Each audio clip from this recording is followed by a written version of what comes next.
Kneel, civilian! The words exploded across the frozen parade ground like a grenade. Master Chief Ryan Hawkins stood over the young woman, spit flying from his lips, 20 years of ego-demanding submission. 30 trainees held their breath in the Euro 430 darkness at Naval Special Warfare Command, Virginia Beach. Elena Vasquez didn't kneel. She didn't flinch. 3 seconds later, the most decorated instructor in SEAL history was flat on his back, her knee crushing his chest, her whisper colder than the January air. Use my rank, or I'll use yours as a doormat. Subscribe now. Follow this story to the end and comment your city. Let's see how far Elena's legend travels.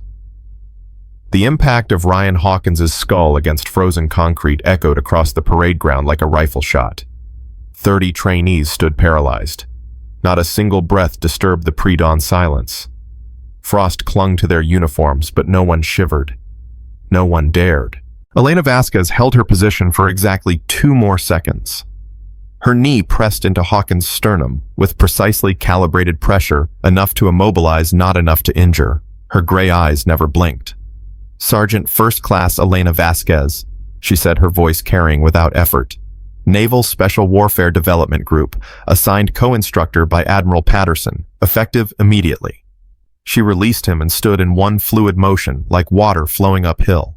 Hawkins scrambled to his feet, his face cycling through colors that had no business appearing on human skin. Purple, white, crimson. His hand twitched toward the sidearm he wasn't carrying. You just assaulted a superior officer, he snarled. You just ordered a decorated combat veteran to kneel like a dog. Elena's hands hung loose at her sides, relaxed, ready. I defended my dignity. Any review board will agree. Want to test that theory, Master Chief? The title dripped from her lips like acid. Hawkins stepped forward, closing the distance to 18 inches. He towered over her, 6'2", to her 5'5", 220, to her 130. His breath fogged in the cold air mixing with hers.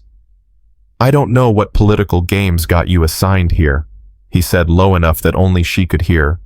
But this is my compound, my selection course, my rules.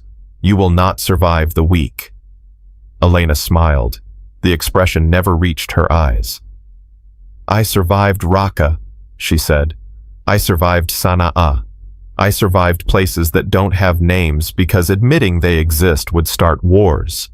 You think a middle-aged man with a beer gut and a participation trophy from Fallujah scares me.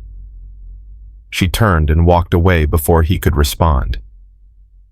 Behind her, Hawkins' hands shook with rage he couldn't express. 20 years. 20 years he'd run this program. 3 generations of SEALs had passed through his hands, and not once had anyone challenged him publicly. A woman. A child, really. 24 years old according to her file, which he'd memorized the moment he'd learned of her assignment. 5'5", 130. And she'd put him on his back in front of his own trainees, like he was a first-week recruit who'd forgotten to secure his stance. Master Chief. The voice belonged to Lieutenant Commander Davis Hawkins' executive officer. Loyal, compliant, useful. What? Should I document the incident? Hawkins watched Elena's retreating form disappear into the administration building. His jaw worked silently for several seconds. No, he finally said. No documentation. I want her assignment records. Everything Patterson sent. Everything that isn't classified. He paused. And find out what is classified. I want to know what kind of games are being played here. Yes, Master Chief. And Davis, sir, that woman doesn't leave this compound with her career intact. Understood. Davis hesitated for just a fraction of a second, then understood, sir. Elena closed the door to her assigned quarters and allowed herself exactly 30 seconds of weakness. Her hands trembled. Not from fear. Fear was a luxury she'd burned out of herself years ago, but from adrenaline. The chemical aftermath of combat readiness flooding out of muscles that had been prepared to kill. She'd known Hawkins would test her. Admiral Patterson had warned her during the classified briefing 3 weeks ago. He's old school, Patterson had said, his silver eagles gleaming under fluorescent lights. believes women have no place in special operations, believes the Navy is compromising standards for political correctness. He's wrong, but he's also dangerous. 3 trainees have died during his selection courses in the past 18 months. Accidents, Elena had asked. Patterson's silence had been its own answer. I need someone inside, he'd finally said. Someone who can observe without appearing to observe. Someone who can handle herself if Hawkins decides to make her disappear during a training exercise. He'd met her eyes directly. Someone who's already proven she can survive impossible situations. You want me to investigate a Master Chief with 20 years of connections while pretending to be a regular instructor. I want you to find out if Ryan Hawkins is killing my trainees. And if he is, I want you to bring me enough evidence to court-martial him without destroying public confidence in the entire SEAL program. Elena had considered the request for approximately 4 seconds. When do I start? Now standing in a room barely large enough for a bed and a desk, she understood why Patterson had chosen her. Hawkins wasn't just dangerous, he was desperate. She'd seen it in his eyes during those 18 inches of confrontation, the desperation of a man watching his kingdom crumble, willing to do anything to preserve what he'd built. Desperate men made mistakes, but they also made corpses. Her phone buzzed. Encrypted line. She answered without greeting. You made quite an entrance. Patterson's voice carried dry amusement. He called me a civilian, in front of 30 trainees. I heard. I hear everything that happens on that compound, Vasquez. Remember that. Is that supposed to be comforting? It's supposed to remind you that you're not alone, even when you feel like you are. A pause. Hawkins is already pulling your records. He'll find the gaps, the classified operations, the years that don't add up. Let him find them. Let him wonder. Wondering makes men like Hawkins paranoid. Paranoid makes them unpredictable.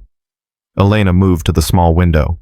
Outside, the trainees were filing toward the mess hall. Their conversation carefully muted their glances toward the administration building, frequent and nervous. Sir, permission to speak freely. Always. 3 dead trainees in 18 months. Training accidents that don't add up. A commanding officer with a documented history of hostility toward female operators. She paused. Why hasn't anyone stopped him already? Patterson's sigh carried the weight of institutional politics she'd spent her career avoiding. Because he's a hero, Vasquez. Bronze Star with V device. 15 combat deployments. He's trained more SEALs than anyone in the program's history. Taking him down without ironclad evidence would be career suicide for anyone who tried. Another pause, including me. So you sent someone expendable. I sent someone exceptional. There's a difference. His voice hardened. Find me the truth, Sergeant. Whatever it is. And try not to die in the process. The line went dead. Elena set the phone on her desk and stared at it for a long moment. Then she began unpacking her gear with the methodical precision that had kept her alive through 6 years of operations that officially never happened. Whatever Ryan Hawkins was hiding, she would find it. And when she did, he would learn exactly why they called her Ghost. The mess hall fell silent when Elena entered. It wasn't dramatic silence, not the sudden cessation of all sound like in movies. It was subtler.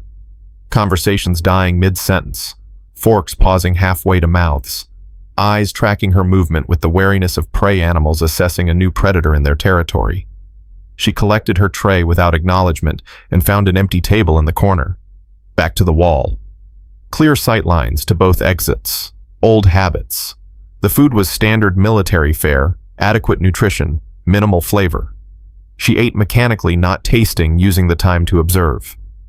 The trainees had segregated themselves unconsciously.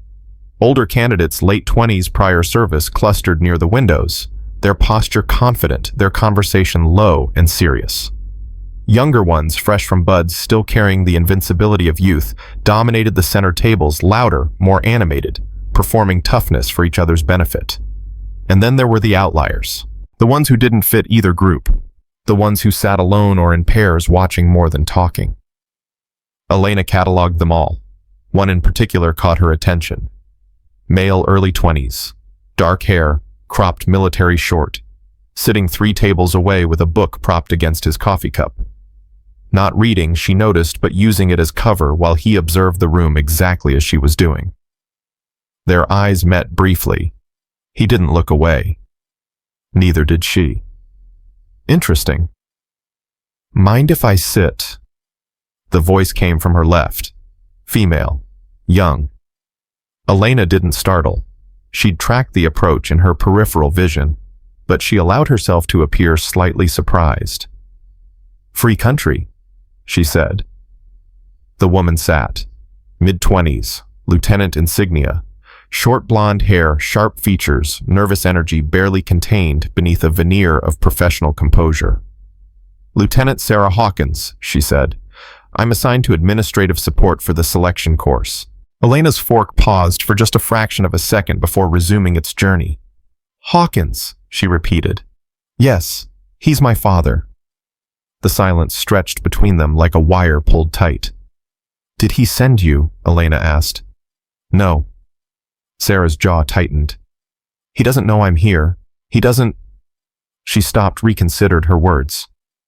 "We don't have that kind of relationship." "What kind of relationship do you have?" "The kind where he pretends I don't exist unless he needs something to yell at." Elena studied the younger woman's face, looking for deception, finding only exhaustion and something else, something that looked uncomfortably like hope. "Why are you telling me this?" Sarah leaned forward, dropping her voice. "Because I saw what happened on the parade ground. I saw you put him down. And I saw the look in his eyes afterward." She swallowed. "I've seen that look before, right before people get hurt. Is that a warning?" "It's information. What you do with it is your choice." Sarah stood abruptly, her chair scraping against the floor. "Be careful, Sergeant Vasquez. My father doesn't lose, ever. When he thinks he's about to, he changes the rules." She walked away without looking back. Elena watched her go, then returned her attention to her meal. But her mind was racing. Sarah Hawkins, the antagonist's daughter, offering warnings about her own father. Either a trap or an opportunity. Possibly both. The man with the book was still watching. Elena met his gaze again, held it for 3 seconds, then deliberately returned to her food. Let them all wonder. Let them all watch. She had work to do. The first official training session began at 0500 the next morning. 30 trainees assembled in the pre-dawn darkness, their breath crystallizing in air cold enough to burn lungs. They wore standard PT gear shorts, t-shirts, running shoes inadequate for the temperature by design. Discomfort was the first lesson. Hawkins stood on a raised platform, his silhouette backlit by the compound's security lights. Elena positioned herself at the edge of the formation, observing rather than participating. "Welcome to hell," Hawkins began, his voice carrying without amplification. "For the next 6 weeks, you will be tested beyond anything you've experienced, beyond anything you've imagined. Most of you will fail. Some of you will quit. A few of you," he paused for effect, "might actually become SEALs." Standard intimidation speech. Elena had heard variations of it a dozen times, delivered by instructors trying to establish dominance through volume and threat. Effective on the young, less so on anyone who'd actually seen combat. "This selection course has one purpose," Hawkins continued, "to separate the warriors from the pretenders, to identify who has what it takes to operate in environments where failure means body bags. There are no second chances. There are no participation trophies. There is only performance." His eyes found Elena across the formation. "Some of you may have heard about yesterday's incident." He smiled. The expression carried no warmth. "Our new co-instructor, Sergeant Vasquez, demonstrated what she considers appropriate professional conduct.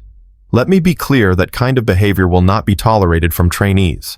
What happened yesterday was an exception. It will not happen again." Elena said nothing. Her face revealed nothing. "Today's evolution," Hawkins announced, "is a 4-mile beach run followed by surf passage. Standard BUDS warm-up.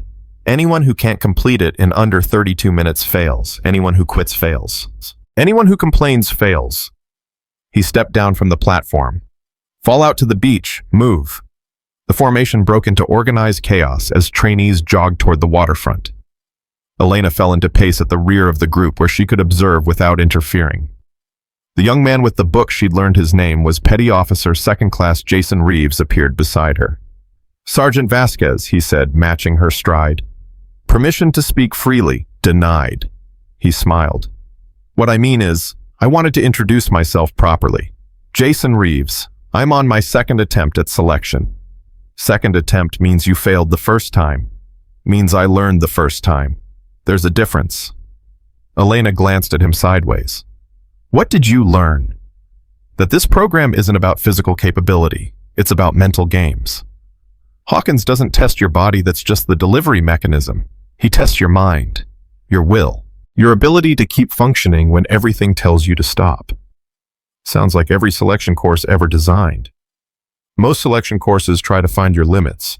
Hawkins tries to destroy you. There's a difference. Reeves's voice dropped. 3 people died during my first attempt. Training accident, supposedly. Drowning during surf passage. Hypothermia during night exercises. Heart failure during stress tests. Elena's stride didn't change, but her attention sharpened to a razor's edge. "That's a lot of accidents for one course." "Yeah, it is." Reeves met her eyes briefly. "Word is you were assigned here for a reason. Word is Admiral Patterson himself requested you. Word is you talk too much." Elena accelerated slightly, pulling ahead. "Focus on your run, Petty Officer. You want to pass selection, worry about your own performance." She left him behind, but his words followed her to the beach. 3 people died. Training accidents. Maybe Patterson was right. Maybe something was very wrong at this compound, and maybe she was running straight toward the truth that would either save lives or end hers. The surf passage began at sunrise. 30 trainees divided into boat crews of 6, each assigned a rubber inflatable that weighed 200 pounds empty. Their task was simple paddle through the breaking waves around a marker buoy 300 meters offshore and back. Simple in concept. Brutal in execution. January water temperature in Virginia Beach hovered around 45 degrees Fahrenheit. Cold enough to steal strength in minutes. Cold enough to kill in less than an hour without proper protection. The trainees wore no wetsuits. Elena watched from the beach as the first crews hit the water. Immediately, the screaming started. Not from pain, though, that was present, but from shock. The kind of primal, involuntary vocalization that came when the human body encountered temperatures it wasn't designed to survive. Hawkins stood beside her, arms crossed, watching his candidate struggle. "Quite a sight," he said. "The moment when they discover what they're actually made of." Elena said nothing. "You did surf passage during your selection, didn't you?" Hawkins continued. "Or was your track different? I noticed your file has some creative formatting." "My file has exactly what's supposed to be in it." "Does it?" He turned to face her directly. "Because I've been pulling strings all morning, Vasquez. Calling in favors. Trying to understand why Admiral Patterson would assign a 24-year-old sergeant to my instructor cadre without consulting me. Chain of command doesn't require consultation. No, but it usually requires explanation." His eyes narrowed. "You know what I found when I started asking questions? Nothing. Absolutely nothing. 6 years of service and your operational history is basically a black box. Classified this, redacted that need to know the other thing. Sounds like you need a higher clearance. Or you need a better cover story." Hawkins stepped closer, lowering his voice. "I've been in this game long enough to recognize a plant when I see one. The question is who planted you and why?" Elena finally turned to meet his gaze. "Master Chief, I'm going to give you one piece of free advice. Stop digging. Whatever you think you're going to find, you're wrong. And the people who classified my records, they don't appreciate curiosity. Is that a threat? It's information. What you do with it is your choice." She walked toward the waterline before he could respond, leaving him to chew on her words. On the beach, one of the boat crews was struggling. Their inflatable had flipped in the surf zone, dumping all 6 trainees into the churning water. They were fighting to right the boat, while hypothermia crept into their muscles, slowing their movements, clouding their judgment. Elena waded into the shallows, ignoring the ice water shock that lanced through her boots and up her legs. "Crew 4, she shouted over the wave noise. "Coordinate your efforts. 3 on each side, flip on my count." The trainees looked at her with desperate, grateful eyes. 1, 2, 3. They flipped the boat, started climbing back in, started paddling. Elena returned to the beach to find Hawkins watching her with an expression she couldn't quite read. "That was intervention," he said. "Instructors observe. We don't assist." "That was instruction. I gave them guidance. They executed." She met his stare without flinching. "Unless you wanted to watch them drown. What I want is for weak candidates to self-select out. That's the entire point of this exercise." "No." Elena's voice went flat. "The point of this exercise is to build teams that function under extreme stress. Watching your people die isn't selection. It's murder." The word hung between them like a drawn blade. Hawkins' face went very still. "Be careful, Sergeant. Be very careful what accusations you throw around. I haven't accused anyone of anything. Yet." She turned back to watch the trainees. "But the morning's young Master Chief. Let's see how it goes." By 08:30, 4 trainees had dropped from hypothermia protocols. Medical staff removed them from the beach, wrapping them in thermal blankets, monitoring core temperatures. They would recover. They would also be sent home failed candidates whose careers in special operations had ended before they truly began. The remaining 26 gathered in formation, shivering exhausted, waiting for the next evolution. Hawkins paced before them, like a predator assessing wounded prey. 4 down, he announced. 26 remaining, and we haven't even started the hard part yet. A hand rose in the formation. One of the younger trainees, fresh-faced, probably 21, the kind of eager that hadn't been beaten out of him yet. "Master Chief, permission to speak." Hawkins paused. "What?" "Is there... what happened to Crew 4? Sergeant Vasquez helped them. Is that part of the training that we can ask for help?" The silence was absolute. Hawkins walked slowly toward the young trainee, his boots crunching on sand with each deliberate step. He stopped inches away close enough that his breath fogged against the trainee's face. "What's your name, candidate?" "Seaman Torres, Master Chief." "Seaman Torres." Hawkins smiled. "Let me explain something to you. In the real world, the world you're supposedly training to enter, there is no help. There is no backup. There is only you and your team against enemies who want you dead. When you're behind enemy lines with a bullet in your gut and your radio destroyed, nobody is coming to save you. You save yourself or you die." Torres swallowed but held his ground. "I understand, Master Chief, but we're not behind enemy lines. We're in training. And if the point of training is to learn, the point of training," Hawkins cut him off, "is to weed out people like you. People who look for easy answers. People who think someone else will solve their problems. People who..." "Master Chief." Elena's voice cut through his tirade like a knife through paper. Hawkins turned slowly. "Did you just interrupt me, Sergeant?" "I did."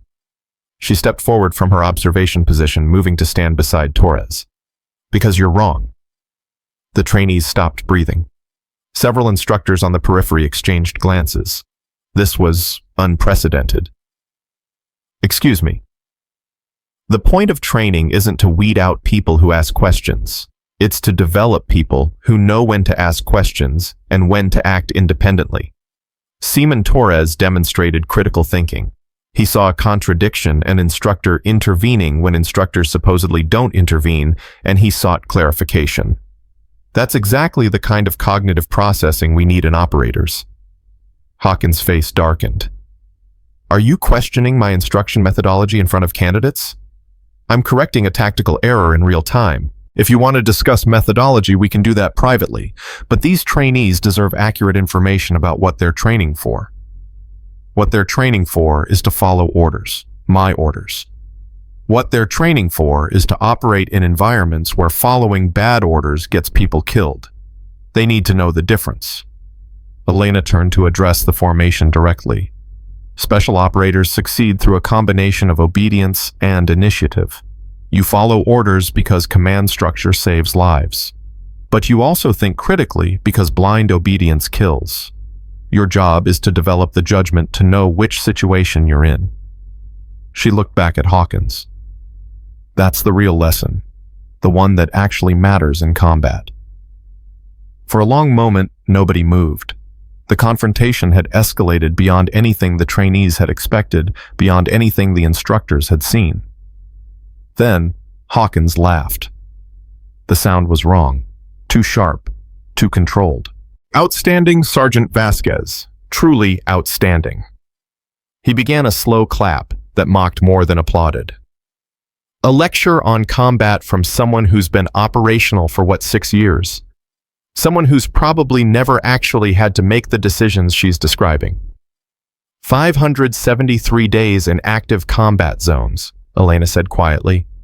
23 confirmed kills, 17 casualties treated under fire, 13 of whom survived to evacuation, 4 missions that are still classified above your clearance level. She paused. Would you like my complete resume, Master Chief, or would you like to continue pretending you know anything about my experience? The silence that followed was crushing. Hawkins stared at her, his composure cracking for the first time. She'd just done something he couldn't counter. She'd thrown numbers at him. Specific numbers. Numbers that either represented truth or the most elaborate lie in military history. And somewhere in his gut he knew they were true. This conversation isn't over, he finally said. Candidates formation runs, 5 miles, full speed, move. The trainees scattered toward the running track, grateful to escape the tension. Elena remained where she was watching Hawkins' retreating form. Jason Reeves lingered at the edge of the formation, his expression unreadable. 23 confirmed kills, he said quietly. That's a lot for someone your age. That's none of your business. Fair enough. He started toward the track, then paused. For what it's worth, Sergeant, I believe you. And I think Hawkins does too. That's what scares him. He jogged away before she could respond. Elena stood alone on the beach, the morning sun warming her face. The memory of 23 lives ended by her hand weighing heavy in her chest. This mission was supposed to be about finding truth. Instead, she was being forced to reveal her own. The call came at 21:47. Elena was in her quarters reviewing trainee files when her encrypted phone buzzed. She answered on the second ring. Vasquez. We have a problem. Admiral Patterson's voice was tight. Hawkins filed a formal complaint about your conduct, insubordination, undermining command authority, creating hostile training environment. Elena set down the file she'd been reading. He's fast. He's connected. That complaint is already on 3 different desks at SOCOM. By tomorrow morning, it'll be grounds for your removal from the compound. On what basis I contradicted his instruction methodology? That's professional disagreement, not insubordination. On any basis he wants. Patterson's frustration leaked through the encrypted connection. I warned you, Vasquez. Hawkins has 20 years of relationships in this community. Admirals who trained under him, commanders who owe him favors. If he wants you gone, he can make it happen. Then I need to find something before tomorrow morning. That's not how investigations work. That's exactly how this investigation works, sir. Elena moved to her window, staring out at the darkened compound. Hawkins is scared. I saw it in his eyes today. He's not just trying to remove me because I challenged him publicly. He's trying to remove me because I'm getting close to something. Getting close to what you've been there less than 48 hours. Close enough that he filed a complaint within 6 hours of our confrontation. Close enough that he's willing to burn political capital to get me out. She paused. Sir, I need access to the medical records. The 3 trainees who died during his courses, the official cause of death documentation. Patterson was quiet for a long moment. Those records are sealed pending internal review. Then unseal them. I can't just... 3 people are dead, Admiral. Maybe by accident, maybe not. If I'm going to find the truth before Hawkins buries me in paperwork, I need actual evidence. Not rumors, not speculation. Evidence. The silence stretched. I'll have them sent to your secure terminal within the hour, Patterson finally said. But Vasquez, this is dangerous territory. If Hawkins finds out you're accessing those records, if Hawkins finds out, I'll deal with it. That's what I'm afraid of. Another pause. Be careful, Sergeant. The truth isn't worth dying for. Respectfully, sir, that's exactly what the truth is worth. She ended the call and turned back to her window. Outside, a figure was crossing the compound toward the administration building. Tall, broad-shouldered, moving with the deliberate pace of someone who had nowhere to be but wanted to arrive quickly. Hawkins. Elena watched him disappear through the admin doors, then pulled up her secure terminal and began to wait. Whatever those medical records contained, she would know within the hour, and then the real investigation would begin. The files arrived at 22:38. Elena opened them with the careful attention of someone defusing a bomb, knowing that what she found could either justify her mission or prove that she'd risked her career for nothing. The first file, Seaman David Kowalski, age 23, died during surf passage, official cause drowning secondary to hypothermia-induced incapacitation. The report noted that Kowalski had experienced sudden cardiac arrhythmia during cold water exposure, leading to loss of consciousness and subsequent drowning before rescue could be effected. Elena read the words twice, then a third time. Sudden cardiac arrhythmia. In a 23-year-old who had passed every physical screening required for SEAL selection. A young man in peak physical condition whose heart had supposedly just stopped. The second file, Petty Officer 3rd Class Marcus Webb, age 26, died during nightland navigation exercise. Official cause hypothermia, secondary to extended environmental exposure. The report indicated that Webb had become separated from his team during a training evolution and was not located until the following morning, by which time core body temperature had dropped below survivable levels. Separated from his team during a night exercise, in an environment where GPS tracking and radio communication were standard safety protocols. The third file, Seaman Apprentice Jennifer Okafor, age 22, died during water confidence training. Official cause drowning. The report was sparse, barely 2 pages, noting only that Okafor had failed to surface following a standard underwater evolution and was recovered from the bottom of the training pool approximately 4 minutes later. Resuscitation efforts were unsuccessful. 3 deaths, 3 young people in exceptional physical condition, 3 accidents that strained the boundaries of plausibility. Elena pulled up the metadata for each file. Creation dates, modification dates, author information. Her blood went cold. All 3 reports had been modified within the past 6 months. The original creation dates matched the deaths spanning 18 months, but the modification dates were clustered. 3 edits, 3 weeks apart, all authorized by the same individual, Master Chief Ryan Hawkins. She was still processing that information when her door exploded inward. Hawkins stood in the doorway, flanked by 2 MPs whose hands rested on their sidearms. "Sergeant Vasquez," he said, his voice carrying the false calm of a man who had already won. "You're under arrest for unauthorized access to classified personnel records. Please step away from the terminal." Elena didn't move. "These records aren't classified. They're sealed pending internal review. Different category, different authorization requirements." "Is that so?" Hawkins stepped into the room, his bulk filling the small space. "Because the system shows you access them using Admiral Patterson's credentials. Credentials that, according to your file, you have no authorization to use. Admiral Patterson provided those credentials directly.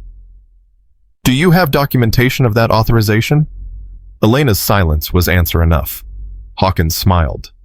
The expression was triumphant and cruel. "I didn't think so. You see, Vasquez, this is what happens when amateurs play spy games. You get caught, you get exposed, and you get removed." "Those records were modified," Elena said quietly. 6 months ago, all 3 of them, by you." The smile flickered, just for an instant. Then it returned harder than before. "I have no idea what you're talking about." Seaman Kowalski, Petty Officer Webb, Seaman Apprentice Okafor, 3 trainees dead under suspicious circumstances. 3 reports edited after the fact, all bearing your authorization code. She met his eyes directly. What did the original report say? Master Chief, what did you change? MPs. Hawkins said, secure the prisoner. They moved forward, hands reaching for Elena's arms. She didn't resist resistance, would only give Hawkins more ammunition, but she also didn't look away from his face. This isn't over, she said. Yes, it is. Hawkins leaned close, his voice dropping to a whisper. I told you that you wouldn't survive the week. I was being generous. You won't survive the night. They led her out of her quarters and into the cold Virginia darkness, her wrists bound behind her, her investigation seemingly finished before it had truly begun. But as they marched her across the compound toward the detention facility, Elena noticed something. A shadow watching from between buildings. Small. Female. Blonde hair catching the security lights for just an instant before disappearing. Sarah Hawkins. The daughter had been watching, and that Elena realized might be the only card she had left to play. The detention cell was designed for psychological pressure as much as physical containment. Bare concrete walls. A single overhead light that never turned off. A metal bench bolted to the floor that was too short to lie on comfortably.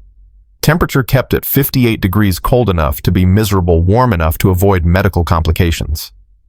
Elena sat on the bench, her back against the wall, her mind racing through scenarios. Hawkins had made a mistake, several actually.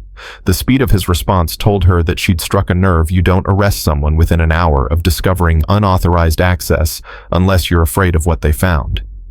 The modification dates on those files were real, which meant the original reports had contained something he needed to hide.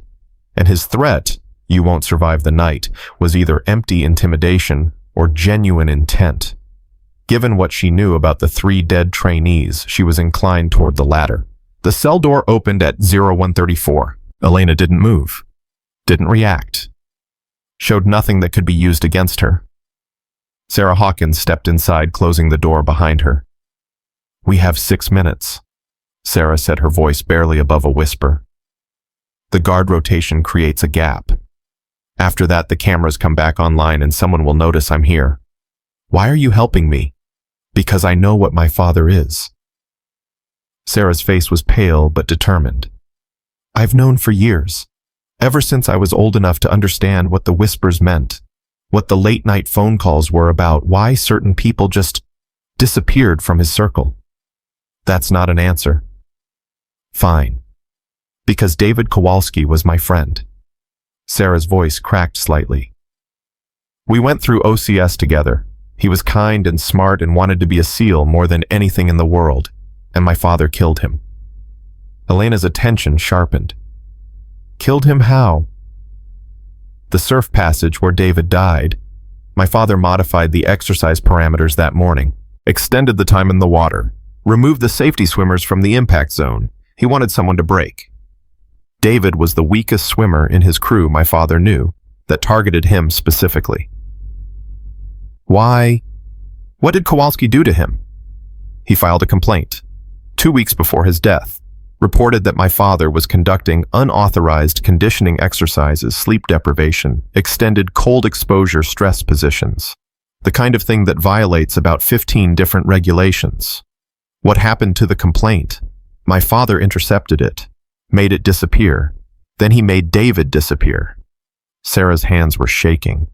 I couldn't prove anything. I didn't have access to the documentation. But you found the modified records. You found evidence. Evidence that's currently locked in a secure terminal that I no longer have access to. That's why I'm here. Sarah reached into her jacket and produced a small data drive. I copied the files before the MPs cleared the room. Original and modified versions. Metadata intact. Elena stared at the drive. Why would you risk your career for this? Because my career means nothing if I let my father keep killing people. Sarah pressed the drive into Elena's hands. There's more. The conditioning sessions he's running, they're happening tonight. Building 7, the old cold storage facility. He takes trainees there for special evaluation. Most of them come back. Some don't. How do you know this? Because I've been watching him for 2 years trying to build a case, trying to find someone who could actually do something. Sarah's eyes were bright with tears she refused to shed. You're that someone. I knew it the moment you put him on his back on that parade ground. You're the first person I've ever seen make him afraid. Elena closed her fingers around the data drive. Building 7, she said. Tonight. There's a service entrance on the east side. Card reader's been broken for months. Nobody's bothered to fix it. You can get in without being logged. Sarah moved toward the door, then paused. Sergeant, if you get a chance to end this, don't hesitate. My father won't. She slipped out before Elena could respond. The cell fell silent again, but everything had changed. Evidence in her hand, a location, a timeline, and somewhere in the darkness of Building 7, trainees who might not survive until morning unless someone intervened. Elena looked at the data drive, then at the cell door, then at the small window set high in the wall, too small for a normal person to fit through. But Elena Vasquez wasn't a normal person. She was Ghost. And ghosts didn't stay where they were put. The window measured 14 inches by 8 inches. Elena measured herself with the clinical precision of someone who had squeezed through tighter spaces. Shoulders were the limiting factor. She could compress her frame, dislocate if absolutely necessary, but that would compromise her effectiveness on the other side. She studied the window for 30 seconds, calculating angles and forces. Then she moved. The metal frame was old, corroded by years of Virginia humidity. She worked at the bolts with her fingernails, ignoring the pain as they cracked and bled, feeling the metal shift millimeter by millimeter until the frame came loose. She pushed herself through head first, compressing her shoulders, scraping skin against concrete, feeling the burn, but not letting it slow her. Her hips caught briefly. She twisted, adjusted, pushed, and then she was through, dropping 6 feet to frozen ground, rolling to absorb the impact, coming up ready to run. The compound was dark and quiet at 200. Most personnel in their quarters. Skeleton crew on duty. Perfect conditions for someone who knew how to move without being seen. Building 7 was 400 meters southeast. Elena covered the distance in under 3 minutes using shadows and dead angles with the instinctive precision of someone who had navigated hostile territory where mistakes meant death. The service entrance was exactly where Sarah had described. Card reader dark. Door handle yielding to pressure. She slipped inside. The cold hit her immediately. This had been a storage facility, and some of the refrigeration systems still functioned.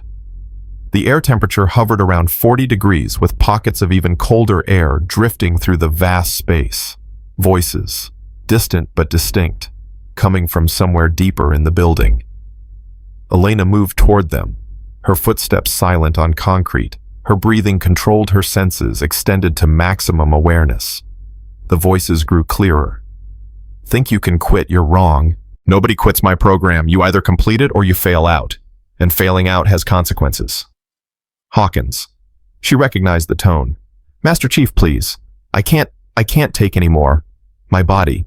Young, male, terrified. Your body will do what I tell it to do. That's the entire point of this exercise. You think the enemy cares about your limits. You think they'll stop hurting you because you say please. Elena reached a doorway and pressed herself against the wall, peering around the edge. The space beyond was a converted storage area. Industrial freezer units lined the walls, their compressors humming. In the center, 3 trainees hung suspended from ceiling hooks, their arms above their heads, their feet barely touching the ground. They wore only PT shorts. Their skin was blue with cold.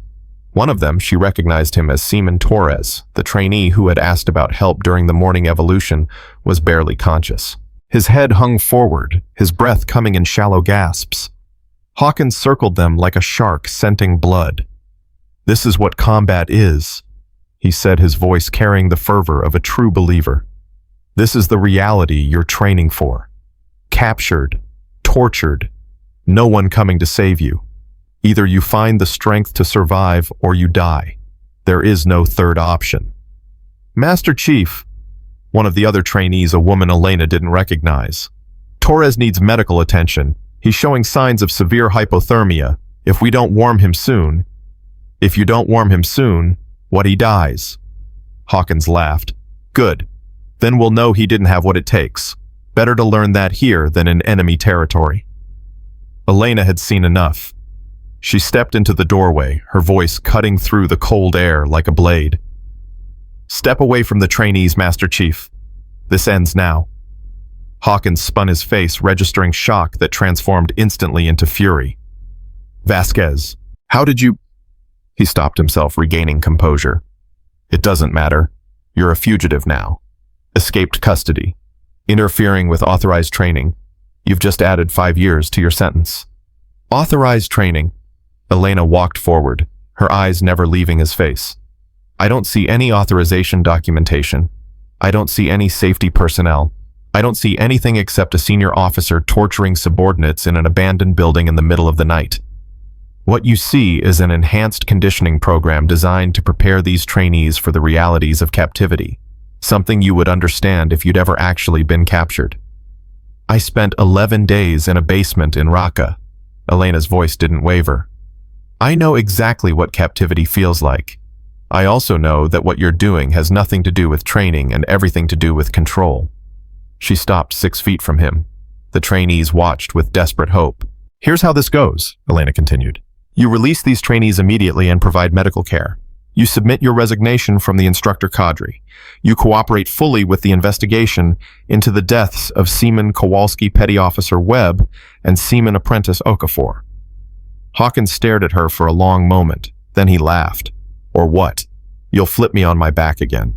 Cute trick, but it won't work twice. He reached behind him, and Elena saw the glint of metal. A combat knife. Standard issue. Lethal. You're going to have an accident, Vasquez. A tragic accident during an escape attempt. These trainees, he gestured at the suspended figures, will testify that you attacked me and I defended myself. It'll be messy, but it'll be clean. 3 witnesses who watched you try to murder someone. That's your plan. 3 trainees who want to graduate more than they want justice. 3 trainees who understand that crossing me means the end of everything they've worked for. He smiled. You think you're the first person who tried to expose me? David Kowalski tried. Marcus Webb tried. That girl Okafor, she tried. Look where it got them. You're confessing. I'm explaining. There's a difference. He raised the knife. Goodbye, Sergeant Vasquez. I'd say it was a pleasure, but we both know that would be a lie. He lunged. Elena had been waiting for it. She sidestepped his rush, caught his knife arm at the wrist, twisted her body, and used his momentum to flip him over her hip. He hit the concrete hard, but rolled immediately, coming up with the knife still in hand, his face contorted with rage. Lucky, he spat. Trained. He came at her again, faster this time, slashing in patterns that showed genuine combat experience. Elena gave ground, reading his movements, looking for the opening she knew would come. There. A overextension on his third weight, too far forward balance compromised. She struck. Palm heel to the nose, elbow to the solar plexus, knee to the thigh, collapsing his support leg. The knife clattered across the concrete as she swept his feet and put him down hard, her knee on his spine, his arm locked behind him at an angle that promised dislocation if he moved. It's over, she said. 3 witnesses, full confession, evidence of modified records. You're done, Hawkins. You don't understand, he gasped against the concrete. I was protecting the program. Protecting standards. These trainees, the weak ones, they would have gotten good operators killed. I was weeding them out before they could do damage. You were playing God, deciding who deserved to live and who deserved to die based on your personal judgment. Elena increased the pressure on his arm, drawing a grunt of pain. That's not protection. That's murder. Footsteps. Multiple. Coming fast. Elena looked up to see Jason Reeves leading a group of trainees through the far entrance, followed by Admiral Patterson himself, flanked by MPs. Hold your position, Sergeant, Patterson called. We've got it from here. The MPs swarmed forward, securing Hawkins, cutting down the suspended trainees, calling for medical support. Elena released her hold and stood slowly, suddenly aware of how tired she was. Reeves appeared beside her, his face showing a mixture of relief and admiration. "Sarah Hawkins called the Admiral," he said. "Told him everything. By the time we got here, half the compound knew something was happening." "Sarah." Elena shook her head. "She risked everything. She said her father had taken enough. Time for someone to take something back." Patterson approached, his face grim, but his eyes showing something that might have been satisfaction. "Sergeant Vasquez," he said, "you were supposed to investigate quietly." "Quietly wasn't working, sir." "No, I suppose it wasn't." He looked at Hawkins, now being led away in restraints, then back at Elena. 3 confirmed deaths, evidence of systematic abuse spanning years, confession in front of multiple witnesses. He paused. "You did good work here." "I found the truth, sir. That's all I was ever trying to do." Patterson nodded slowly. "The truth?" "Yes." He turned to leave, then stopped. "There will be hearings, investigations. Your methods will be questioned. Your career will be scrutinized." "I understand, sir. But at the end of it all, when people ask what happened at this compound, do you know what they'll remember?" He met her eyes directly. "They'll remember that a 24-year-old sergeant walked into a corrupt system and burned it to the ground. They'll remember that she saved lives. And they'll remember that she didn't back down, not once, no matter what it cost her." He walked away, leaving Elena standing in the cold storage facility as medical teams swarmed around the rescued trainees. Torres caught her eye as they loaded him onto a stretcher. His face was still pale, his body still trembling from hypothermia, but he managed a small nod of acknowledgement. She nodded back. Outside, the first light of dawn was breaking over Virginia Beach, painting the sky in shades of gold and crimson. A new day, a new beginning. Elena touched the scar on her temple, the one she'd gotten in Raqqa, the one that reminded her of Lieutenant Commander Chen and his final words, and allowed herself a small, tired smile. "I kept them alive, Marcus," she whispered to the morning air. "Just like you taught me." She walked out of Building 7 and into the light. The mission was complete. But somehow Elena knew her story was just beginning. The military police van carried Elena back to the main compound as dawn spread across Virginia Beach like spilled blood across white sand. She sat in the rear compartment, hands finally unbound, watching the buildings pass through the small window. Medical vehicles raced in the opposite direction, carrying Torres and the other rescued trainees to the base hospital. Hawkins was somewhere ahead in a separate transport, his 20-year career collapsing around him like a house built on corpses. Admiral Patterson had ordered her released, but he'd also ordered her to report to his temporary office within the hour. That conversation would determine whether her career survived the night.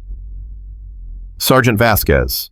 Jason Reeves sat across from her in the van, one of 3 trainees Patterson had authorized to accompany her. His face showed exhaustion and something else, the particular expression of someone whose worldview had just been violently reorganized. "Petty officer, what happens now?" Elena considered the question. "Investigations, hearings, lawyers asking questions they already know the answers to, the Navy covering itself while pretending to seek justice." "That sounds cynical." "That sounds accurate." She met his eyes. 3 people died, Reeves. Good people. And the system that was supposed to protect them protected their killer instead. Cynicism is the only rational response. Reeves was quiet for a moment. "You saved Torres. You saved all of us eventually. That has to count for something. It counts for exactly as much as the institution decides it counts for. Nothing more." The van stopped. An MP opened the rear doors, and Elena stepped out into morning air that felt warmer than it had any right to after the night she'd just survived. Patterson's temporary office was in the administration building, the same building Elena had watched Hawkins enter the previous evening, back when she'd still believed the investigation might proceed through proper channels. She found the Admiral behind a desk covered with files and secure tablets, his silver eagles catching light from the window. He looked like he hadn't slept. "Close the door, Sergeant." She did. "Sit." She didn't. Patterson sighed. "You're going to make this difficult." "Sir, with respect, you sent me into a situation where the commanding instructor was running an unauthorized torture program. You gave me credentials that apparently weren't properly documented. You put me in a position where following your orders made me look like a criminal. I know. Do you also know that I nearly died tonight? Yes. Patterson met her gaze without flinching. I also know that 4 trainees are alive because you were willing to take that risk. I know that Ryan Hawkins is in custody with enough evidence to put him away for the rest of his life. I know that a cancer that's been growing in this program for years has finally been cut out. And my career, Patterson leaned back, that depends on you. On me, how? The investigation will proceed. There will be questions about your methods, the escape, the unauthorized entry into Building 7, the physical confrontation. Some people will want to make you a scapegoat, pin everything on the junior enlisted who didn't follow proper procedure. Elena's jaw tightened. And you'll let them?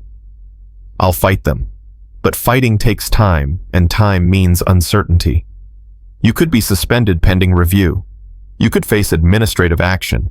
You could find yourself at a desk somewhere watching your operational credentials expire while lawyers argue about technicalities.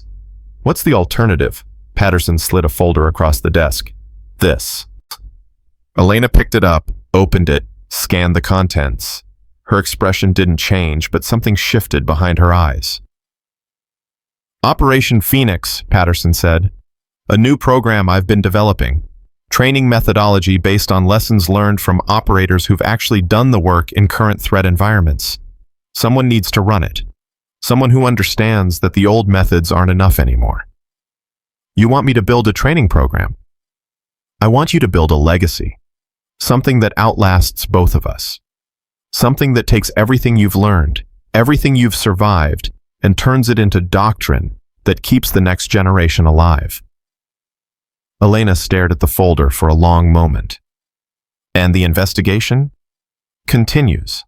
But you'd be assigned to Operation Phoenix effective immediately, which puts you under my direct authority, rather than the review boards. Your operational status remains active. Your career remains intact. That sounds like you're protecting me. That sounds like I'm investing in someone worth protecting. Patterson stood. I've watched a lot of careers, Sergeant. Most people peak and coast. A few burn out. And once in a generation, someone comes along who actually understands what we're supposed to be building. He moved to the window, his back to her. Ryan Hawkins was a hero once. Did you know that his Bronze Star was genuine? He saved lives in Fallujah. He was the kind of operator we tell stories about. A pause. Then somewhere along the way, he decided his judgment was more important than the rules. He decided he knew better than everyone else. He decided that the ends justified any means. And I watched it happen. I saw the warning signs. I had opportunities to intervene. Patterson's voice carried weight. I didn't, because he was a hero and heroes get the benefit of the doubt. I let political considerations override my instincts. 3 people died because I was too cautious. He turned to face her. I won't make that mistake again. You're not Hawkins Vasquez. You're what he was supposed to become before something broke inside him. I'm offering you a chance to build something that proves people like him don't define us. Elena closed the folder. I need to think about it. Take until noon, but no longer. Patterson returned to his desk. The wolves are already circling. If I'm going to protect you, I need to move fast. One question, sir. Go ahead. Sarah Hawkins. What happens to her? Something flickered across Patterson's face. Respect, perhaps, or recognition. She'll be questioned. Her cooperation will be documented. Beyond that, he shook his head. She did the right thing at significant personal cost. The Navy doesn't always reward that. It should. Yes, it should. He met her eyes. Is that something you'd like to address if you accept this position? Elena didn't answer. She simply nodded, once turned and left the office with the folder tucked under her arm. The corridor outside was empty except for a single figure waiting near the stairwell. Sarah Hawkins looked like she'd aged 10 years overnight. Her uniform was rumpled, her eyes red, her posture carrying the specific exhaustion of someone who had just destroyed their own family to do what was right. Sergeant Vasquez. Lieutenant. They stood in silence for a moment. two women connected by circumstance and choice, neither entirely sure what the other expected. "Thank you," Sarah finally said, "for finishing what I couldn't start." "You did start it. The data drive, the location, the call to Patterson." Elena paused. "That took courage. It took desperation." Sarah's voice cracked slightly. "I've known what my father was for years. I kept telling myself I'd find the right moment, the right evidence, the right person to help. I kept waiting. Waiting's easier than acting." "Yes, and while I waited, people died." Sarah's hands trembled. "David was my friend. We came up together. He used to joke about how we'd both make admirals someday, show all the old boys that women could play their game better than they could." Her voice broke completely. "He never even made it through selection." Elena watched her, recognizing the particular grief of someone who had failed to protect someone they cared about. She knew that grief intimately. "You couldn't have saved him," Elena said quietly. "Your father was careful. He made sure there were no witnesses, no documentation, nothing that could be traced back to him. If you'd tried to intervene directly, you would have become another accident. You think that makes it better? I think it makes it survivable. And survival matters, Lieutenant. If you died trying to expose him, no one would be here to tell the truth about what he did. David would be another statistic, another training accident that nobody questioned." Sarah wiped her eyes with the back of her hand. "What happens now? Your father faces court-martial. You face questions." Elena paused. "And then you decide what you want to build with whatever's left." "What do you mean?" "I mean your career isn't over. It's starting. Everything before this was prologue, the part of your life that led to the moment when you had to choose between protecting your family and protecting strangers." Elena met her eyes directly. "You chose strangers. That tells me more about who you are than anything else possibly could. It tells you I'm a traitor. It tells me you're someone who understands that loyalty without ethics is just complicity." Elena held up the folder she was carrying. "Admiral Patterson is giving me a chance to build something new, a training program that does things differently. If he's serious about that, he'll need instructors who understand why the old ways failed." Sarah stared at her. "You're offering me a job." "I'm offering you a chance to make sure David's death meant something, to make sure your father's crimes become a lesson instead of just a tragedy." Elena paused. "Think about it. But not too long." She walked away, leaving Sarah standing alone in the corridor with the weight of her choices and the possibility of redemption hanging in the air between them. The base hospital was quiet when Elena arrived an hour later. Torres was in a private room, his body wrapped in warming blankets, V-lines delivering fluids and monitoring vitals that were slowly returning to normal. He looked small in the hospital bed, young and vulnerable in a way that combat training was supposed to eliminate. His eyes opened when Elena entered. "Sergeant Vasquez? How are you feeling?" "Like I fell into an ice bath and someone forgot to fish me out." He tried to smile, but it didn't quite work. "The doctors say I'm lucky. Another 20 minutes, and we would have been talking about permanent damage. Another 20 minutes, and we would have been talking about body bags." Torres was quiet for a moment. "You came for us, even though you were arrested, even though the whole compound thought you were a criminal. I came because someone needed help, and I could provide it. That's not normal, Sergeant. Most people would have waited, protected themselves, let the system work. The system was trying to kill you. The system had been killing people for years." Elena sat in the chair beside his bed. "Someone told me once that the only mission that matters is bringing everyone home. I didn't understand what he meant until I watched him die trying to do exactly that." "Who?" "Lieutenant Commander Marcus Chen. My mentor. My friend." She touched the scar on her temple absently. "He died in Raqqa because he believed that other people's lives were worth more than his own. I spent 2 years trying to figure out if he was right. He was right that the mission matters. He was wrong that it requires dying." Elena met Torres's eyes. "You survive so you can protect others. That's the equation. If you're dead, you can't help anyone. If you're alive, you can help everyone." Torres absorbed this. Is that what you're going to teach us if we continue the program? The program is going to change. The people running it are going to change. The philosophy is going to change. Elena stood. But yes, if you choose to continue, if you're willing to trust that what comes next will be better than what came before, then that's exactly what I'll teach you. I trust you, Sergeant. You shouldn't, not yet. Trust has to be earned, and I haven't earned anything from you except proof that I'm willing to break rules when breaking rules is necessary. She moved toward the door. Earn your trust by building something that deserves it. That's a promise. She left before he could respond. The morning was advancing. She had until noon to make her decision. But the more she thought about it, the more she realized the decision had been made the moment she'd walked into Building 7. She couldn't fix the system by fighting it from outside. She couldn't protect people by refusing to engage with the institutions that trained them. And she couldn't honor Marcus Chen's memory by letting his lessons die with her. Operation Phoenix, a chance to build something new, a chance to make it count. She found a quiet bench outside the hospital, pulled out her phone, and dialed a number she hadn't called in months. The voice that answered was tired and warm and instantly recognizable. Hello? Mom, it's Elena. Silence. Then Elena.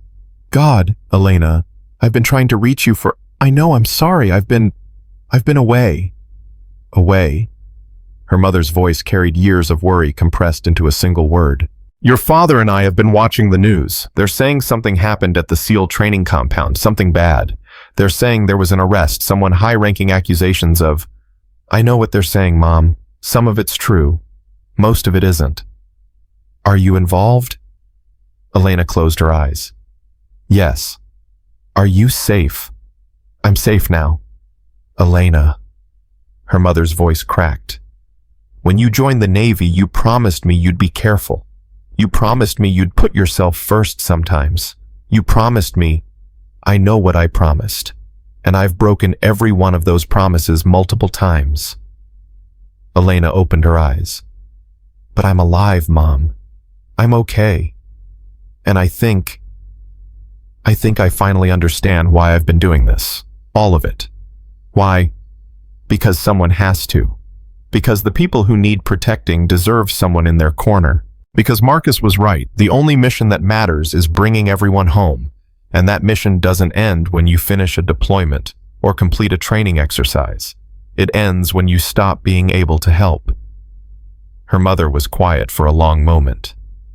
You sound like your father, she finally said. When he was young, before the cynicism set in.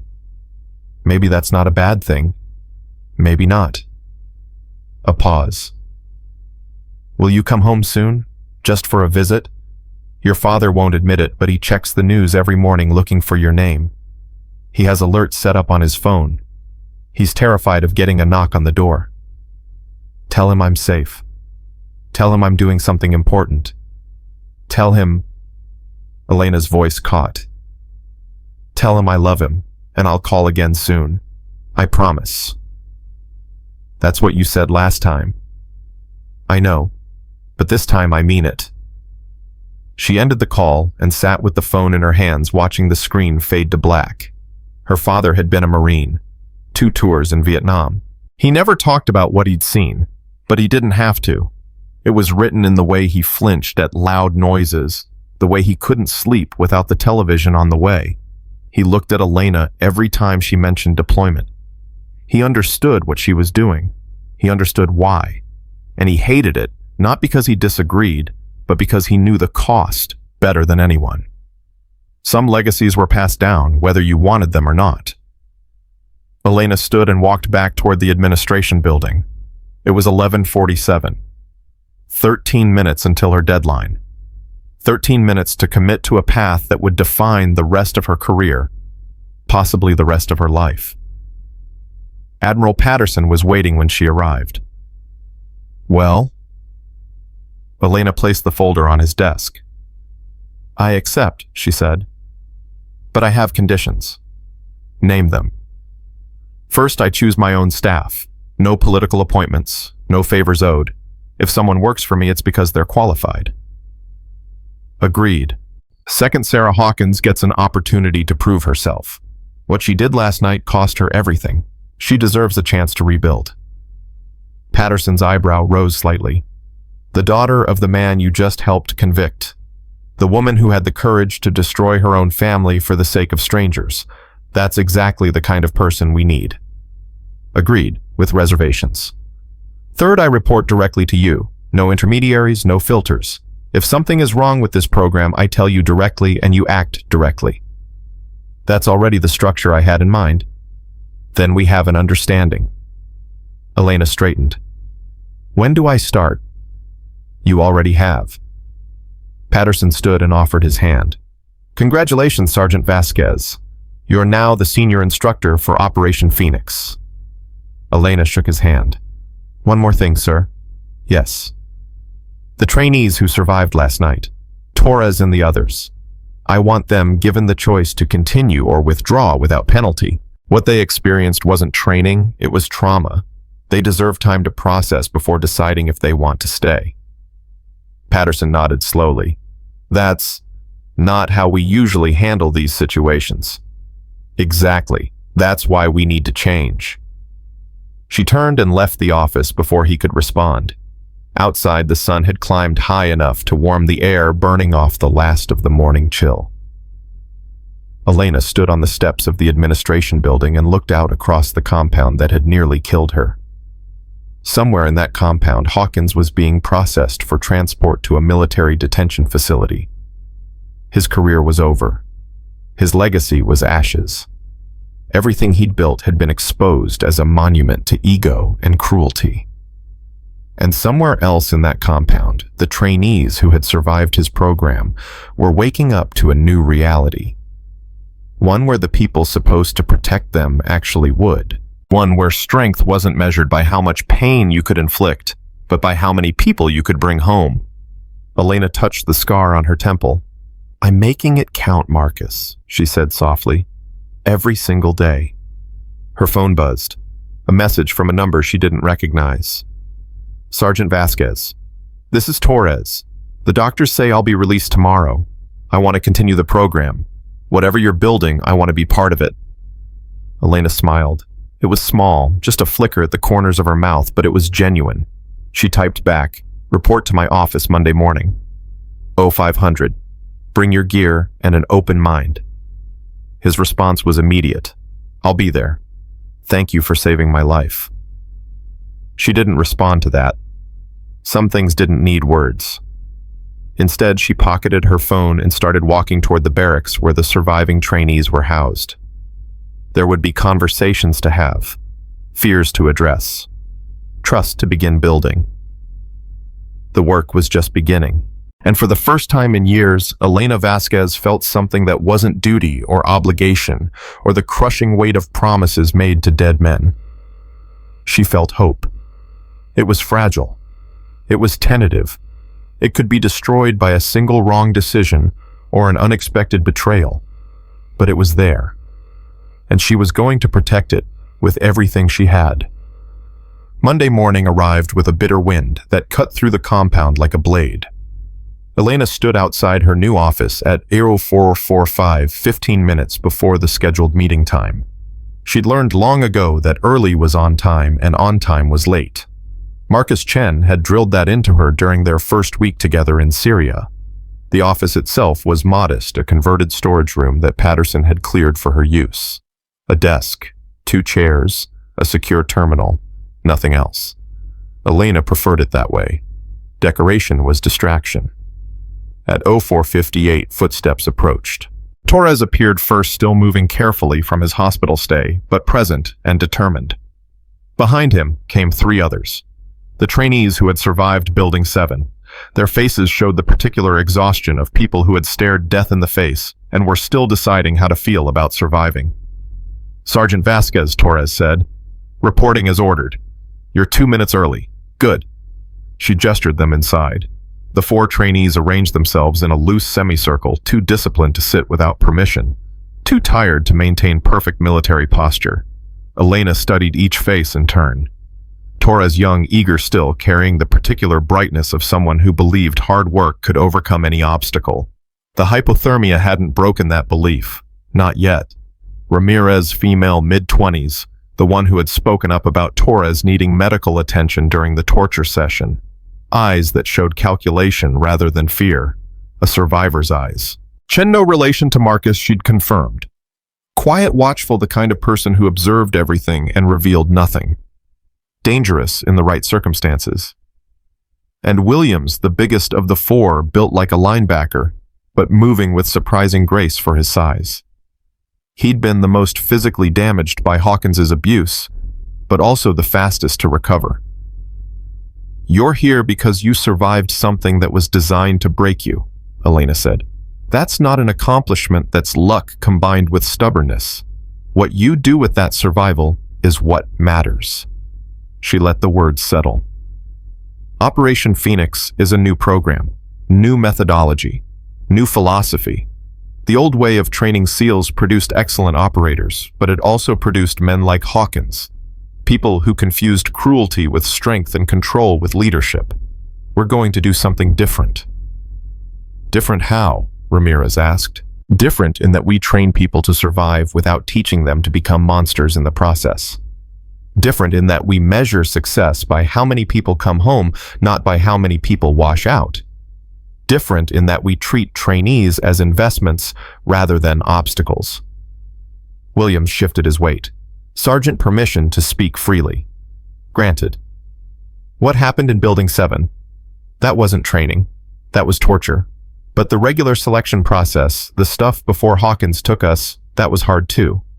Brutal even. Are you saying we're going to make it easier? I'm saying we're going to make it smarter." Elena met his eyes directly. Hard isn't the same as cruel. Challenge isn't the same as abuse. You can push people to their limits without destroying them. You can test strength without manufacturing trauma. "How do you know?" Chen asked quietly. His voice was soft, almost musical, the first words Elena had heard him speak since they'd met. "Because I've been through both. I've been trained by people who pushed me to excellence, and by people who pushed me to breaking. The first made me better. The second just made me angry." She paused. "Angry has its uses, but it burns out. Competence lasts."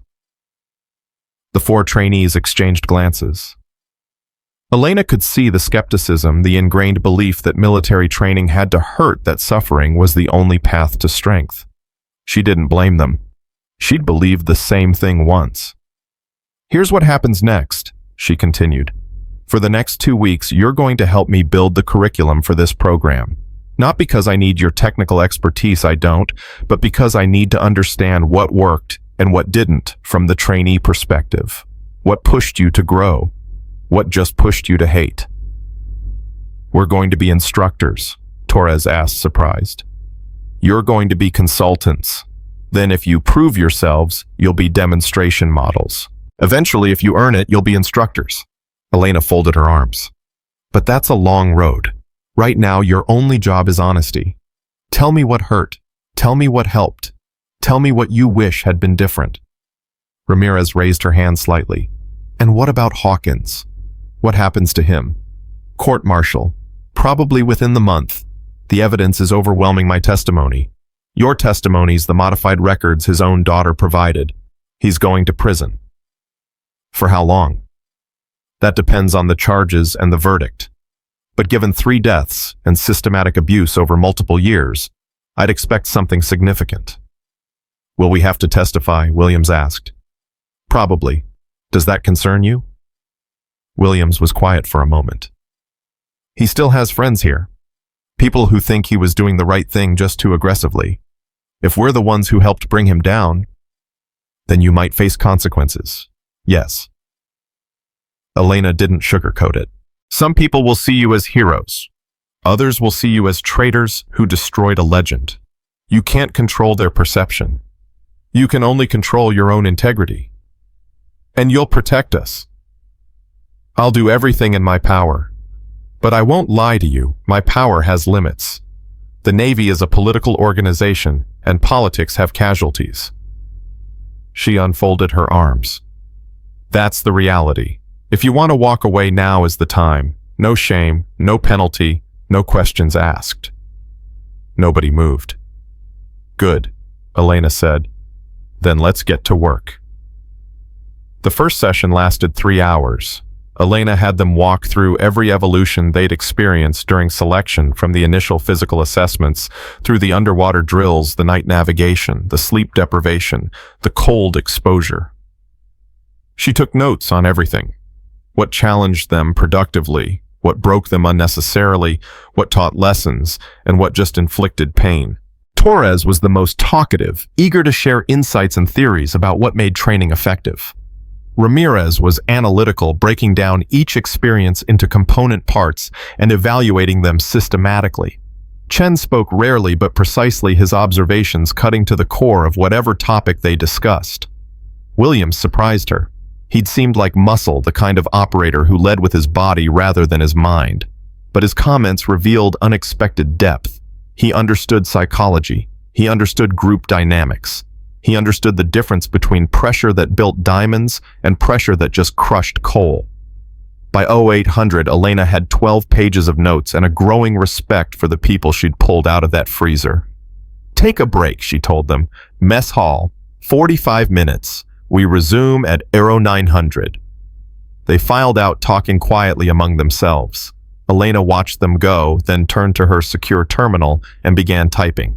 The report she was preparing would go directly to Patterson, a preliminary assessment of the trainees and their potential contributions to Operation Phoenix. But halfway through the second paragraph, her screen flashed with an incoming message. Priority classification. Encrypted channel. She opened it. Sergeant Vasquez Hawkins has requested to speak with you. Alone. NCIS detention facility, 1400 hours. Attendance is voluntary, but recommended. Patterson. Elena stared at the message for a long moment. Hawkins wanted to talk. The man who had tried to kill her, who had threatened her, who had confessed to murder while holding a knife to her throat. He wanted a conversation. Every instinct told her to refuse, to let him rot in his cell while she built something better from the ashes of his program. But another part of her, the part that had learned to read enemies, to understand their motivations, to find the cracks in their armor, that part was curious. What did Ryan Hawkins have to say? She typed a response. I'll be there. Then she closed the terminal and prepared for the session to resume. The detention facility was sterile and cold. Elena passed through 3 security checkpoints, surrendered her phone and sidearm, and was escorted through corridors that smelled of disinfectant and desperation. The Naval Criminal Investigative Service didn't believe in comfort for its guests. Hawkins was waiting in an interview room. He sat at a metal table bolted to the floor, his wrists chained to a ring at the table's center. He wore orange coveralls that made his skin look sallow, unhealthy. He looked smaller than she remembered. Sergeant Vasquez. His voice was rough, stripped of the commanding authority that had made men fear him for 2 decades. Thank you for coming. Elena sat across from him, keeping her posture deliberately relaxed. You asked to see me. I'm here. Talk. Hawkins studied her face with eyes that had lost their predatory sharpness. Do you know why I requested you specifically? Because I'm the one who put you here. Partly. He shifted in his chains, the metal clinking softly. But also because you're the one who can understand. Understand what? What I was trying to do. What I was trying to build. He leaned forward, intensity returning briefly to his expression. You think I'm a monster, Vasquez. You think I killed those trainees out of cruelty. You're wrong. 3 people are dead because of your actions. 3 people are dead because they weren't strong enough to survive what they would have faced in actual combat. Hawkins's voice gained strength. Do you have any idea what's coming? What our enemies are preparing? The Chinese are building special operations capabilities that make ours look like child's play. The Russians are training soldiers to withstand conditions that would kill any American operator. So your solution was to kill our own people first. My solution was to identify the ones who would fail before they could fail in the field. Before they could get their teammates killed. Before they could compromise missions that cost billions of dollars and decades of strategic positioning. Hawkins shook his head. You don't understand scale, Vasquez. You see individual deaths and call it murder. I see institutional weakness and call it correction. Elena felt something cold settle in her chest. You actually believe that? I believe that comfort is the enemy of excellence. I believe that modern training has become too soft, too political, too concerned with feelings over functionality. I believe that the SEALs I helped create 10 years ago would destroy the ones we're producing now. And that justified torture. That justified pressure. Real pressure. The kind that separates the capable from the merely motivated. Hawkins's eyes bored into hers. You would know, wouldn't you, Raqqa, Sana'a? The places that don't have names. You didn't survive those by being comfortable. You survived by being harder than your environment. Elena said nothing. I've been reading about you, Hawkins continued. Since my arrest, I've had time to dig deeper. 23 confirmed kills, 11 days in enemy captivity that you've never discussed with anyone. Operations that are classified so deep they might as well not exist. He smiled without warmth. You're not a product of gentle training, Vasquez. You're a product of exactly the kind of pressure I was applying. There's a difference between pressure and cruelty. Is there? Where's the line? When does hard become harsh and harsh become abusive? He leaned back. I've thought about this for 20 years. The best operators I ever trained, the ones who survived the worst missions, who performed miracles under impossible conditions, they all had one thing in common. They'd been broken and rebuilt. They'd faced their own deaths and decided to live anyway. And the ones who died during your experiments. Casualties of a necessary process, unfortunate but unavoidable. Elena felt her hands curl into fists beneath the table. She forced them to relax. You asked to see me, she said. Not to debate philosophy. What do you actually want? Hawkins was quiet for a long moment. When he spoke again, his voice had changed softer, almost human. I want you to understand that I wasn't always this way. I didn't start my career planning to hurt people. I started it trying to save them. He looked down at his chained hands. Fallujah changed me. Watching boys 18, 19 years old die because they weren't ready, because our training had told them they were prepared when they weren't even close. So you decided to prepare them yourself. I decided that someone had to be honest about what combat actually requires. Someone had to push trainees past their limits so they'd know what their limits actually were. Someone had to be the villain so they could become heroes. That's not heroism. That's delusion. Hawkins looked up sharply. Is it? What's your plan then? Operation Phoenix, the revolutionary new approach. Gentler training, more understanding, emotional support and psychological safety. His lip curled. You think that produces killers? You think that creates the kind of men who can cut throats and call in airstrikes and watch children die without blinking? I think it produces operators who can do what's necessary without losing their humanity in the process. Humanity is a liability in combat. Humanity is why we fight in the first place. Elena stood pushing her chair back. I didn't come here for a recruitment pitch, Hawkins. You called me because you wanted something. Last chance, what is it? Hawkins stared at her for several seconds. Then something in his face shifted, the last pretense of defiance crumbling away. Sarah, he said quietly. My daughter. What happens to her? Elena hadn't expected that. She's under review. Her cooperation with the investigation is being documented. Will she face charges? I don't know. That's not my decision. But you have influence. Hawkins's voice carried desperation now. Patterson listens to you. You could advocate for her. Tell them she was trying to do the right thing. She was trying to do the right thing. She turned in her own father to protect strangers. She destroyed our family. You destroyed your family. She just refused to be complicit. Hawkins flinched like she'd slapped him. I know what I did, he said, his voice barely above a whisper. I know. And I know that nothing I say now can undo it. But Sarah, he closed his eyes.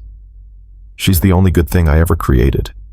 The only person who saw what I was becoming and tried to save me from myself. I pushed her away. I made her choose between loyalty and conscience. And she chose conscience. That's to her credit, not yours. I know. Hawkins opened his eyes. Tears tracked down his cheeks, the first genuine emotion Elena had seen from him. I'm asking you as one operator to another, to protect her. Not because I deserve anything. Not because she owes me anything. But because she's good Vasquez. Better than me. Better than this whole broken system. Elena studied his face, looking for manipulation, finding only grief. I already offered her a position, she said finally, with Operation Phoenix, a chance to build something better. Hawkins's breath caught. She accepted. Not yet. She's thinking about it. Convince her, please. His hands trembled in their chains. Whatever happens to me, prison execution, whatever justice requires, I can accept it. But Sarah, she doesn't deserve to be destroyed by my sins. Elena moved toward the door. Nobody deserves that. But it happens anyway. The question is what we do with the destruction. What do you mean? She paused with her hand on the door handle. I mean that your daughter is standing at a crossroads. She can let what you did define her, or she can use it as a foundation to become something different. That's her choice. Not mine. Not yours. But you'll help her. Elena looked back at him, this broken man who had been a hero once, who had let fear and trauma reshape him into a monster, who was now facing the consequences of choices made across decades. I'll give her the opportunity. What she does with it is up to her. She left without another word. The drive back to the compound took 40 minutes. Elena spent the time processing what Hawkins had said, separating the manipulation from the truth, the self-justification from the genuine insight. He wasn't wrong about everything. Combat was brutal. Training that didn't prepare operators for that brutality was doing them a disservice. The enemies they faced, China, Russia. Emerging threats from non-state actors were not getting weaker. But his conclusion was poisoned. The idea that cruelty was necessary, that breaking people was the only way to build them, that individual deaths were acceptable costs in the pursuit of institutional strength, that was the thinking that led to atrocities. There had to be another way, and Elena was going to find it. She arrived at the compound to find Sarah Hawkins waiting outside her office. The young lieutenant looked different than she had 3 days ago. Cleaner, more rested. But her eyes still carried the weight of someone who had made an irreversible choice and was still deciding whether to regret it. Sergeant Vasquez, I heard you visited my father. Word travels fast. In the Navy always. Sarah fell into step beside her as Elena approached her office. What did he want? To justify himself. To ask me to protect you. Elena unlocked her door. Come in. They sat across from each other, the same chairs where the trainees had gathered that morning. Elena studied Sarah's face, looking for traces of her father's darkness, finding instead something that looked like painful hope. He asked you to protect me, Sarah repeated, even after everything. He loves you, in his way. His way involves torture and murder. His way involves believing that extreme measures are justified by extreme circumstances. The love part is separate. Elena paused. He's not a simple monster, Lieutenant. If he were, it would be easier to understand. I know. Sarah's voice was barely above a whisper. That's what makes it worse. I remember him before, when I was young. He was a good father. Strict, but fair. He taught me to shoot, to navigate, to think strategically. He told me stories about his deployments, the people he saved, the missions that mattered. What changed? Fallujah, 2004. Sarah looked down at her hands. He came back different, harder. The stories stopped. The warmth stopped. He became obsessed with standards, with weakness, with the idea that everyone around him was soft and needed to be toughened. Trauma reshapes people. It destroyed him, and I spent my whole career trying to pretend it hadn't. She looked up. Your offer, Operation Phoenix, is it still open? Yes. Why, after what my family has done, after what my name represents now, why would you want me anywhere near this program? Elena considered the question carefully. Because you represent something important, the possibility that legacy doesn't have to be destiny, that the children of broken people can choose to be whole. She leaned forward. And because you have skills I need, administrative experience, knowledge of how the training system works, understanding of what went wrong and why. I also have a father awaiting court-martial for murder. You have a father who made choices you refused to make. That's qualification, not disqualification. Sarah was silent for a long moment. If I accept, she finally said, I want to understand something first. What you're building, Operation Phoenix, is it just about training methodology? Or is it about something bigger? What do you mean? I mean, Sarah struggled to find words. My father believed he was building warriors. He thought that suffering created strength, that pain was the only teacher worth listening to. He was wrong. But what's the alternative? What does strength look like without suffering? Elena thought about Raka, about Marcus Chen dying in her arms, about the 11 days in that basement that she'd never told anyone about. Strength comes from purpose, she said quietly. From understanding why you're fighting, not just how. From protecting people you care about, not just completing missions. From building something worth defending, not just destroying enemies. That sounds idealistic. It sounds like the only thing worth believing in, Elena stood. I'm not offering you a comfortable job, Lieutenant. I'm offering you a chance to help build something that matters. Something that might make sure that what happened to your father doesn't happen to the next generation. Sarah rose to face her. Then I accept. Elena extended her hand. Sarah took it. And in that moment, two women connected by trauma and choice by broken fathers and impossible decisions, something new began to take shape. Not just a training program, a legacy, the kind worth fighting for. 3 weeks passed like water through a cracked dam, fast, relentless, impossible to contain. Elena had transformed the converted storage room into a functioning command center. Charts covered every wall. Training schedules, psychological assessments, medical protocols, equipment requisitions. The skeleton of Operation Phoenix taking shape bone by bone. Sarah Hawkins had proven invaluable. Her administrative expertise streamlined processes that would have taken Elena months to navigate alone. Her knowledge of the existing system, its strengths, its failures, its political landmines saved countless missteps. The 4 surviving trainees had become her core cadre. Torres handled physical conditioning protocols. Ramirez developed psychological resilience modules. Chen quiet watchful. Chen designed tactical scenarios that tested decision-making under pressure. Williams built the medical response curriculum. They were building something real, something that might actually work. Then the subpoena arrived. Sergeant Vasquez. The JAG officer was young, nervous, clearly uncomfortable delivering news he knew wouldn't be welcome. You're required to appear before the court-martial board tomorrow at 0900. Testimony regarding the events of January 15th and the conduct of Master Chief Ryan Hawkins. Elena took the document without reading it. I've been expecting this. Ma'am, I should inform you that the defense has filed a motion to discredit your testimony.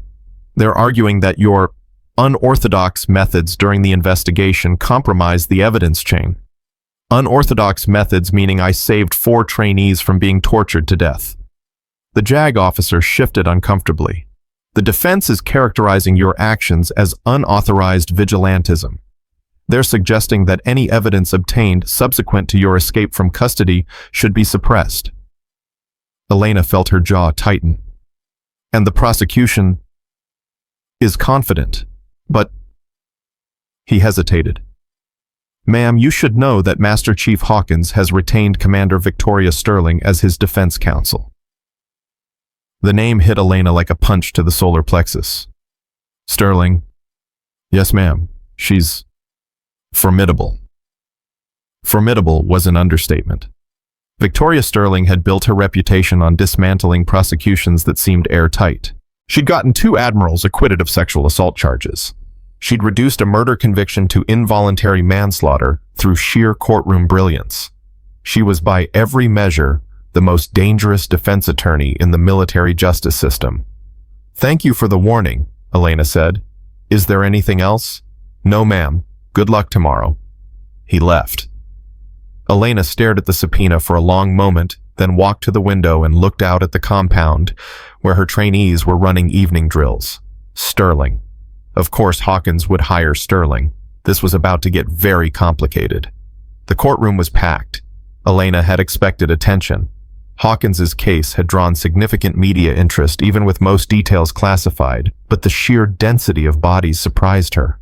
Officers she recognized, officers she didn't. Reporters with press credentials, family members of the dead trainees, their faces carrying grief that hadn't faded. She found a seat in the witness waiting area and forced herself to breathe evenly. Sarah appeared beside her, looking pale but composed. "How are you feeling?" "Like I'm about to be fed into a wood chipper." Sterling's reputation. Sterling's everything. Elena watched the defense table where Victoria Sterling was organizing documents with the efficiency of a surgeon preparing instruments. Mid-50s. Silver hair cut precisely at her shoulders. Eyes that missed nothing. "She's not going to attack the evidence directly. She's going to attack me. Your methods were unconventional. My methods saved lives. That's not how she'll frame it." Sarah lowered her voice. "I've been reviewing her previous cases. She has a pattern.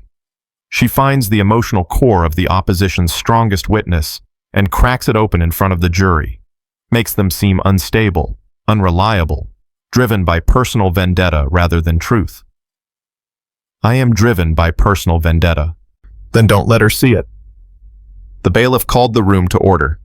Admiral James Morrison, the presiding officer, took his seat at the bench. The members of the court-martial board, 5 senior officers with decades of combined experience, arranged themselves with practiced solemnity. Ryan Hawkins was escorted in through a side door. He looked better than he had during their detention facility meeting. Someone had gotten him a haircut. His uniform dress whites, despite his incarceration, had been pressed to regulation perfection. He walked with his head-high projections of the confidence that had made him a legend. Their eyes met briefly. Elena saw something in his expression that might have been recognition. Respect, even. Then he looked away, taking his seat beside Sterling. The prosecution called its first witness, Commander David Park, the NCIS investigator who had processed the crime scene at Building 7. His testimony was clinical, methodical, exactly what you'd expect from a career investigator. He detailed the evidence, the freezer temperatures, the chain marks on the ceiling, the medical records of the surviving trainees. Sterling's cross-examination was brief but pointed. She established that Park hadn't personally witnessed any abuse, that his evidence was circumstantial, that the surviving trainee's testimony, which would come later, was the only direct proof of wrongdoing. Round 1 inconclusive. The prosecution called Torres next. He walked to the witness stand like a man approaching his own execution. His hands trembled slightly as he was sworn in. Elena watched him struggle to maintain composure and felt a surge of protective anger. "Seaman Torres," the prosecutor began, "please describe for the court what happened on the night of January 15th. Torres took a breath. "We were woken at approximately 2300 hours by Master Chief Hawkins and 2 other individuals I didn't recognize. They told us we'd been selected for advanced evaluation. We were taken to Building 7.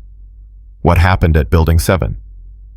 "We were stripped to our PT shorts and suspended from ceiling hooks. The temperature was extremely cold.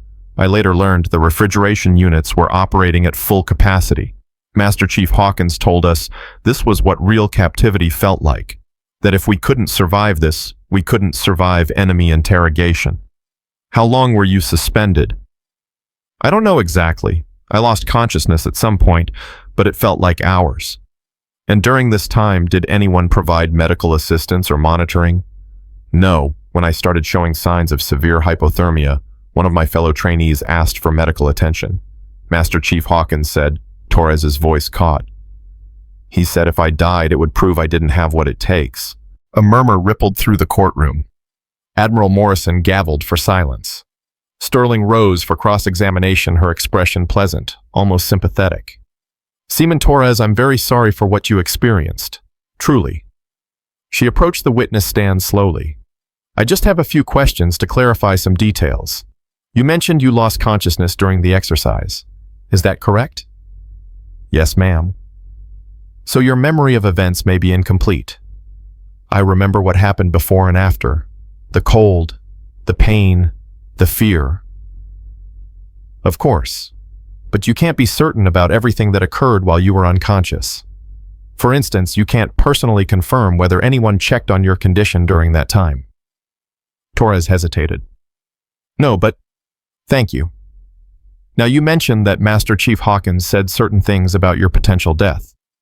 Were those his exact words? I believe so. You believe so. But under extreme stress, which you've described, memory can become unreliable. Isn't it possible you misheard or misremembered his exact phrasing? I know what he said. But you acknowledged you were in extreme physical distress. Hypothermia affects cognitive function. You might have... He said if I died, it would prove I wasn't worthy. Torres's voice hardened. I remember because I was wondering if I was going to die, and those were the last words I expected to hear from my commanding officer. Sterling paused, recalibrating. Seaman Torres, let me ask you something directly. Before the events of January 15th, did you have any personal conflicts with Master Chief Hawkins? I asked a question during training that he didn't like. What kind of question? I asked whether it was acceptable to ask for help during an exercise. He became angry. So you had a negative interaction with him prior to the alleged abuse. I asked a legitimate question and he, is it possible that your perception of his subsequent conduct was colored by that earlier conflict? No. He tortured us. That's not perception. That's fact. That's your interpretation. Sterling turned to the board. No further questions. Torres stepped down from the stand, his face flushed with frustration. He caught Elena's eye as he passed, and she gave him the smallest nod of acknowledgement. He'd done well. But Sterling had planted seeds of doubt. Ramirez testified next, then Chen, then Williams. Each told their story with varying degrees of emotional intensity. Each faced Sterling's methodical deconstruction. By the time the morning session ended, the atmosphere in the courtroom had grown heavy with competing narratives. Truth versus doubt. Experience versus interpretation. Survivors versus system. Sergeant First Class Elena Vasquez. Elena rose and walked to the witness stand. She'd been in combat. She'd been tortured. She'd faced death with the calm certainty of someone who had already made peace with mortality. None of that had prepared her for Victoria Sterling's eyes. The prosecutor established the basics. Elena's background, her assignment to the compound, her initial observations of Hawkins's conduct. Elena answered clearly, concisely, keeping her emotions locked behind a professional mask. Then came the night of January 15th. Sergeant Vasquez, please describe how you came to be in Building 7 that night. I was being held in the detention facility following my arrest for allegedly accessing classified records. I received information that Master Chief Hawkins was conducting an unauthorized exercise that endangered trainee lives. I escaped custody and proceeded to Building 7 to intervene. You escaped custody? Yes. How? I removed the window frame from my cell and exited through the opening. Murmurs from the gallery. Sterling was already writing notes. When you arrived at Building 7, what did you observe? 4 trainees suspended from ceiling hooks in an active freezer environment. One was unconscious, showing signs of severe hypothermia. Master Chief Hawkins was present conducting what he described as an enhanced conditioning exercise. What happened next? I ordered him to release the trainees and provide medical assistance. He refused. He drew a weapon, a combat knife, and attacked me. I defended myself, disarmed him, and restrained him until backup arrived. The prosecutor nodded. And the trainees? All 4 survived. They received medical treatment and are currently assigned to my program. No further questions. Sterling rose slowly, buttoning her jacket with the deliberate care of someone who had all the time in the world. Sergeant Vasquez, thank you for your service to our country. Your record is impressive. Multiple combat deployments, classified operations, distinguished performance throughout your career. Thank you, ma'am. I'm curious about something, though. Your personnel file contains significant gaps, periods of service marked as classified operations that don't appear in any database. Can you tell the court what you were doing during those periods? I cannot discuss classified operations. Of course, but you can confirm that you were involved in activities that required you to operate outside normal chains of command. Elena saw where this was going. I followed all applicable orders and protocols, including the night of January 15th, when you escaped from lawful custody and conducted what you've described as an intervention. The detention was based on false premises. The authorization I used to access medical records was legitimately provided by Admiral Patterson, but not documented. Admiral Patterson can confirm. Admiral Patterson's testimony will speak for itself. Right now, I'm asking about your actions. Sterling moved closer. You escaped custody. You entered a building without authorization. You physically attacked a senior enlisted member. These are facts you've confirmed. I responded to a life-threatening situation. You took the law into your own hands. I took action when the law was failing. That's an interesting perspective. Sterling's voice sharpened. Tell me, Sergeant, in your classified operations, did you often take actions that weren't specifically authorized? Did you often make decisions based on your personal judgment rather than explicit orders? I made decisions required by circumstances.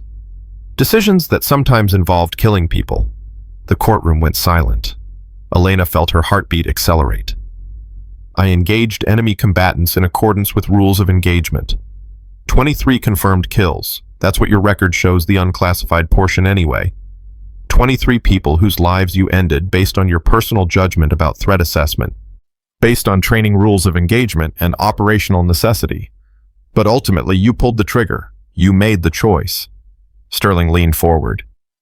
My point, Sergeant, is that you're someone who is accustomed to operating outside normal constraints. Someone who trusts her own judgment over institutional processes. Someone who believes that the ends justify the means. I believe that saving lives justifies breaking rules. And who decides which lives are worth saving? Who decides when rules should be broken? Sterling turned to face the board. Isn't it possible that Master Chief Hawkins believed exactly the same thing? That he was saving lives by ensuring only the strongest operators graduated? That he was breaking rules for a greater good? He killed people. He conducted training that resulted in deaths. There's a legal distinction. There's no moral distinction. Morality isn't on trial here, Sergeant. Conduct is. Sterling's voice dropped. And your conduct on January 15th was, by your own admission, unauthorized, violent, and in direct violation of lawful detention. The only difference between you and my client is that you happen to be on the winning side of the narrative. Elena felt heat rising in her chest. The difference is that I stopped a murderer. The difference is that you're young and sympathetic and female, which makes your vigilantism heroic rather than criminal. Sterling smiled without warmth. No further questions. The afternoon recess lasted 30 minutes. Elena spent it in a bathroom stall, pressing her forehead against cold tile, forcing herself to breathe through the rage that Sterling had so expertly ignited. She'd been manipulated, masterfully. Sterling had taken her greatest strengths, her decisiveness, her willingness to act, her combat experience, and reframed them as evidence of instability, of someone who couldn't be trusted to follow rules, of someone whose testimony was colored by her own belief in her righteousness. The door opened. Footsteps approached. Elena, Sarah's voice. They're resuming in 10 minutes. I know. Sterling got to you. Elena didn't respond. She's good at that, finding the wound and pressing on it. Sarah's voice came closer. But you know something she doesn't understand. What? The board isn't stupid. They've been in combat. They've made hard calls. They know the difference between someone who breaks rules because they're unstable and someone who breaks rules because lives are on the line. Elena lifted her head. Sterling made me look like a loose cannon. Sterling made you look like someone who gives a damn. That's not always a liability. They returned to the courtroom. Admiral Patterson was on the stand. His testimony was careful, measured, exactly calibrated to support the prosecution's case without overreaching. He confirmed that he'd authorized Elena's investigation. He confirmed that he'd provided her access credentials. He confirmed that he'd been aware of concerns about Hawkins' methods for some time and had assigned Elena specifically because of her capability to handle a dangerous situation. Sterling's cross-examination was surprisingly brief. Admiral Patterson, you assigned Sergeant Vasquez to investigate a senior enlisted member with 20 years of service. Is that standard procedure? No. Why did you deviate from standard procedure? Because standard procedure had failed. Concerns about Master Chief Hawkins had been raised through normal channels multiple times. Nothing changed. I needed someone who could get results. Even if those results came through irregular means. Even then. So you authorized vigilantism. I authorized intervention to protect Navy personnel. The methods were left to Sergeant Vasquez's discretion. And if her discretion had led to someone's death, if she'd killed Master Chief Hawkins during their confrontation, Patterson paused. Then we would be having a different conversation. But you were willing to take that risk. I was willing to take whatever risk was necessary to stop people from dying. Sterling nodded slowly. Thank you, Admiral. No further questions. The prosecution rested. Sterling called her first defense witness, Rear Admiral retired Thomas Blackwood, former commander of Naval Special Warfare Command, one of the most respected voices in the special operations community. His testimony was devastating. Master Chief Hawkins served under me for 6 years, Blackwood said. He was one of the finest operators I ever encountered, dedicated, professional, absolutely committed to maintaining the standards that make SEALs the most elite fighting force in the world. Were you aware of concerns about his training methods? I was aware that some people considered his methods harsh. I was also aware that the operators who graduated from his program had the highest mission success rates in the community. Blackwood shook his head. The Navy has become soft. We've let political considerations override operational requirements. Master Chief Hawkins was one of the last people fighting to maintain genuine standards. The prosecution's cross-examination made little headway. Blackwood was unshakable, a pillar of the old guard defending one of their own. Elena watched the board members' faces. They respected Blackwood. Some of them had probably served with him. Sterling was building a narrative that was harder to counter than simple evidence, the narrative of institutional decline, of changing times, of a warrior being punished for refusing to compromise. The day ended without verdict. Elena walked out of the courthouse into evening air that felt thick with uncertainty. Sarah fell into step beside her. Tomorrow will be worse. I know. Sterling's going to call my father. Elena stopped walking. What? Defendants have the right to testify on their own behalf. My father's going to tell his story, his version of events, directly to the board, and Sterling is going to use it to humanize him. Your father confessed to me, in the detention facility, without witnesses, without recording. It's your word against his. Elena stared at her. He admitted to killing those trainees. He told you he was protecting the program. That's different in legal terms. And in front of a board full of combat veterans who understand what it means to make hard choices. Sarah's voice trailed off. He could walk. He could walk. Elena felt something cold settle in her stomach. 3 dead trainees. 4 more nearly killed. Months of evidence gathering and testimony. And it might not be enough. She pulled out her phone and dialed Patterson. Admiral, we need to talk. I know. My office. 1 hour. The line went dead. Elena looked at Sarah. Whatever happens tomorrow, I need you to be ready. Ready for what? Ready to be the person who decides what your father's legacy actually means. Sarah's face went pale. Elena, I can't testify against him. I'm already compromised. They'd say I'm biased, angry, unreliable. I'm not asking you to testify. Elena's voice hardened. I'm asking you to be ready to make a choice. The same choice you made when you called Patterson that night. The choice between protecting your family and protecting the truth. I already made that choice. You made it once. Tomorrow you might have to make it again. She walked away before Sarah could respond, her mind already racing through possibilities. Sterling thought she was winning. Hawkins thought he was going to escape. They were both wrong. But proving it was going to require something Elena hadn't planned for something that would either save the case or destroy everything she'd built.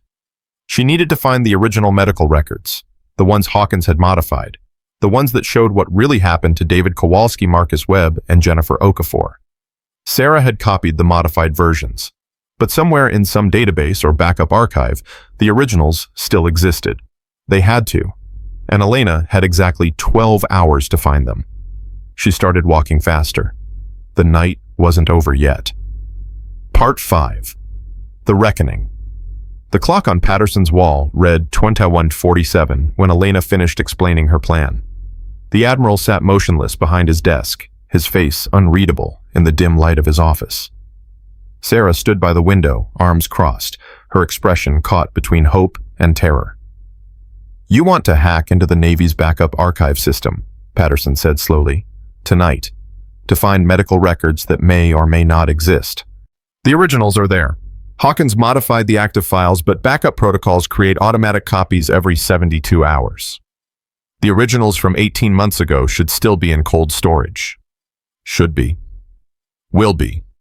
Navy data retention policy requires 7 years minimum for personnel medical records. The backups exist. I just need access." Patterson leaned back.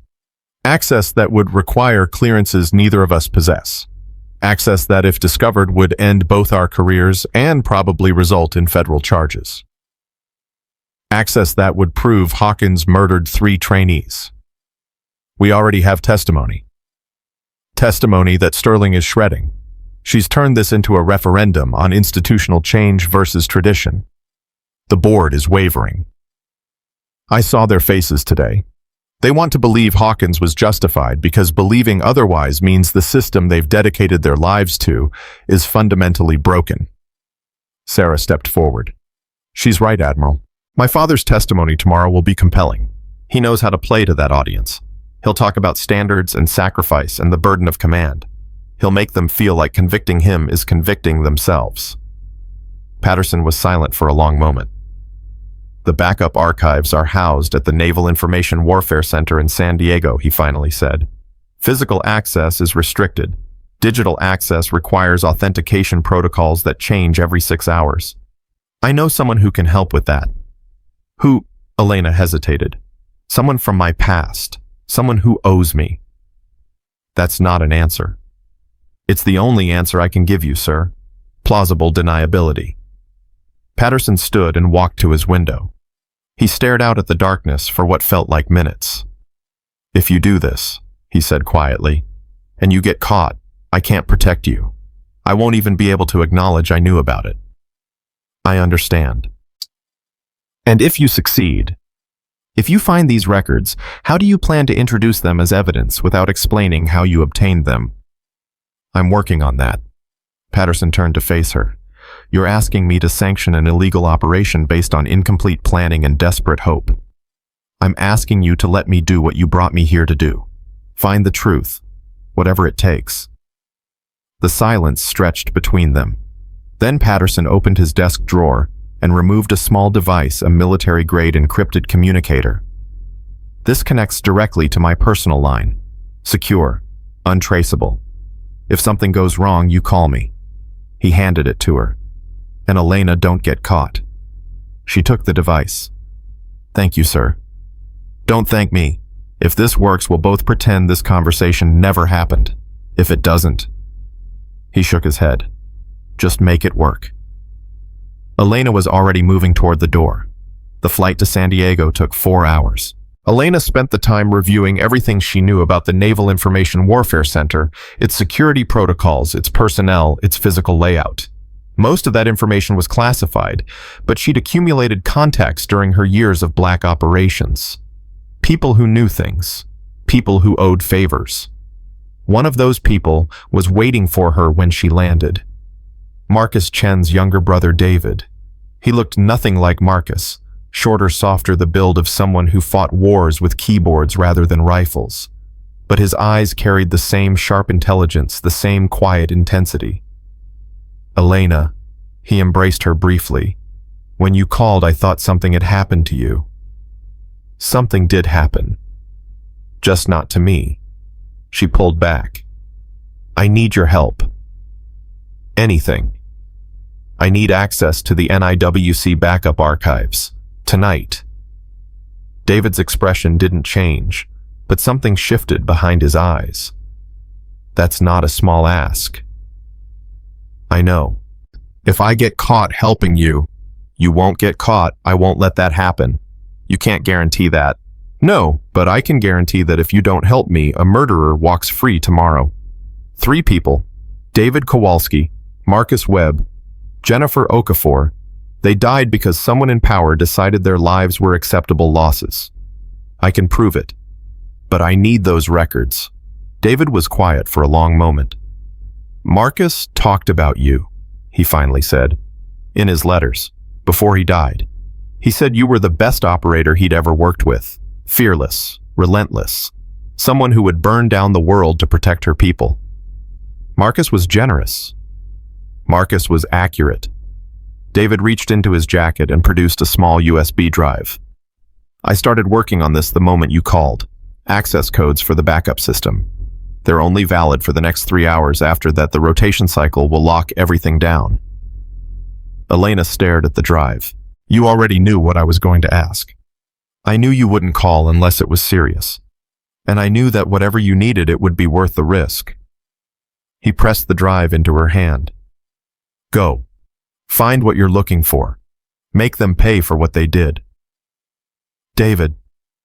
Don't thank me. Just finish what my brother started. His voice cracked slightly. He believed in you, Elena, more than he believed in anyone. Honor that. She nodded once, then turned and disappeared into the night. The Naval Information Warfare Center was a fortress. Elena approached from the eastern perimeter, moving through shadows with the practiced ease of someone who had infiltrated far more dangerous installations. The security was impressive motion sensors, thermal cameras, roving patrols, but it was designed to stop external threats. Not someone who had spent years learning to become invisible. David's access codes got her through the outer fence without triggering alarms. A maintenance entrance on the building's south side had been left unlocked. Another favor she suspected, though she didn't want to know the details. Inside, the corridors were sterile and silent. Emergency lighting cast everything in dim red, creating pools of shadow that she used to her advantage. The backup archive was in the basement, 3 levels down, past a security checkpoint that required biometric verification. Elena had anticipated this. She'd brought something from her personal collection, a device that was technically illegal, highly classified, and absolutely essential for situations exactly like this. The biometric scanner flickered as she applied the override. For 3 agonizing seconds, nothing happened. Then the door clicked open. The archive room was cold and vast, filled with row after row of server racks humming with stored data. Somewhere in this electronic maze were the records she needed, the original medical files that Hawkins had altered, the proof that 3 trainees had died from his deliberate actions rather than unfortunate accidents. She found a terminal and inserted David's USB drive. The interface was military standard, functional, ugly, efficient. She navigated through directories with growing urgency, aware that every second increased her chances of detection. Medical records, personnel files, training documentation. There. Kowalski David. Medical file. Original version. Timestamp 18 months prior. She opened it. The cause of death listed in the original was not drowning secondary to hypothermia-induced incapacitation. It was cardiac arrest induced by electrical shock. Elena felt her blood turn to ice. She opened Webb's file. Same pattern. The original cause of death, hypothermia, secondary to deliberate environmental exposure without safety protocols. Okafor's file was worse. The original listed multiple injuries consistent with physical assault, including defensive wounds on her arms and hands. She hadn't just drowned, she'd been fighting for her life. Hawkins hadn't just killed them through negligence or excessive training. He'd murdered them. Deliberately. Violently. And then he'd falsified the records to cover his tracks. Elena downloaded everything to the USB drive, her hands steady despite the rage burning through her chest. Then the alarm started. Red lights, sirens, the sound of running footsteps somewhere above her. She'd been detected. Maybe a silent alarm she hadn't anticipated. Maybe someone monitoring data access in real time. It didn't matter. She had 90 seconds to get out, maybe less. Elena moved. The corridors that had been empty were now filling with security personnel. She avoided 2 patrols through timing and luck, slipping through doorways moments before guards rounded corners. The maintenance exit was blocked. 2 guards with weapons drawn covering the approach. She went up instead. Emergency stairwell. Climbing 3 flights in under 30 seconds, her lungs burning, her legs screaming. The roof access was locked. She kicked it open, the metal shrieking in protest, and emerged into cold night air. No time to think, no time to plan. She ran to the edge and jumped. The fall was 15 feet to a lower rooftop. She rolled on impact, absorbing the shock, and kept moving. Another jump, another rooftop. Then a fire escape that groaned under her weight but held. She hit the ground running and didn't stop until she was 3 blocks away, hidden in the shadow of a parking structure, her heart pounding so hard she could feel it in her temples. The USB drive was still in her pocket. She pulled out Patterson's communicator and dialed. "I have it," she said when he answered. "But I've been compromised. They'll know someone accessed the archives." "Can they trace it to you?" "I don't know." "Maybe." Silence. Then, "Get to the airport. There's a military transport leaving for Virginia Beach in 40 minutes. I'll have credentials waiting." "The evidence. Bring it. We'll figure out how to use it." "Sir, the original files. They're worse than we thought. Hawkins didn't just let those trainees die. He killed them. Directly. Okafor had defensive wounds. Kowalski was electrocuted." Patterson's breath caught. "You're certain?" "The records are unambiguous." Another long silence. "Get on that transport, Elena. Whatever happens next, we need you here." The line went dead. Elena started moving toward the airport, the USB drive burning against her thigh like a promise of justice. Dawn was breaking when she landed in Virginia Beach. Sarah met her at the airfield, her face pale with exhaustion and fear. "The court-martial resumes in 2 hours. Sterling filed a motion this morning to have the prosecution's evidence suppressed entirely. She's arguing chain of custody violations. Will it work? I don't know. The board is meeting privately to decide." Sarah fell into step beside her. "Did you find what you were looking for?" Elena handed her the USB drive. "Your father didn't just negligently cause those deaths. He murdered them. Deliberately. The original records prove it." Sarah stared at the drive in her hand. Her face cycled through emotions: shock, horror, grief, and finally something that looked like cold determination. "How do we get this admitted as evidence?" "We don't. Not legally. Anything I obtained from those archives is inadmissible fruit of the poisonous tree." "Then what was the point?" "The point is that now we know the truth, and knowing the truth changes how we fight." They reached Elena's office. Patterson was waiting inside along with someone Elena didn't recognize, a woman in civilian clothes, late 40s, with the bearing of someone who had spent decades navigating institutional power structures. "Sergeant Vasquez," Patterson said. "This is Margaret Okafor, Jennifer's mother." Elena felt the air leave her lungs. Margaret Okafor looked at her with eyes that had known grief so profound it had carved permanent lines into her face. "Admiral Patterson told me what you found," Margaret said. "About my daughter. About what really happened to her. Mrs. Okafor, I'm so sorry. Don't apologize. You didn't kill her." Margaret's voice was steady, controlled, the voice of someone who had already shed every tear she had. "But the man who did is sitting in that courtroom right now, and he might walk free today. We're doing everything we can." "I know. That's why I'm here." Margaret stepped forward. "The Admiral tells me the records you found can't be used as evidence. But my daughter's personal effects can. Her journal, her letters home, the text she sent me the night before she died saying she was scared, saying something was wrong with the program, saying she wished she'd never enlisted." Elena looked at Patterson. "We didn't know about these." "Because no one asked," Margaret said. "The investigators took her official belongings. They never asked her family for anything personal. They never wanted to know who she really was, just how she died." If we can introduce her personal communications as evidence of state of mind, you can prove she was afraid. You can prove she knew something was wrong. You can create reasonable doubt about the official narrative. Margaret's jaw tightened. And then I'm going to testify. I'm going to tell that board exactly who my daughter was and exactly why she deserved better than to be murdered by a man who was supposed to protect her. Elena felt something shift in her chest. Hope, maybe, or the beginning of justice. Mrs. Okafor, are you sure Sterling will? Sterling can try whatever she wants. I've spent 18 months waiting for someone to care about my daughter's death. I'm not waiting anymore. The court-martial resumed at 0900. Sterling's motion to suppress was denied barely. Admiral Morrison's face showed the strain of a decision that had clearly divided the board. Then the prosecution called it surprise witness. Margaret Okafor walked to the stand with the quiet dignity of a mother who had buried her child and survived to tell the story.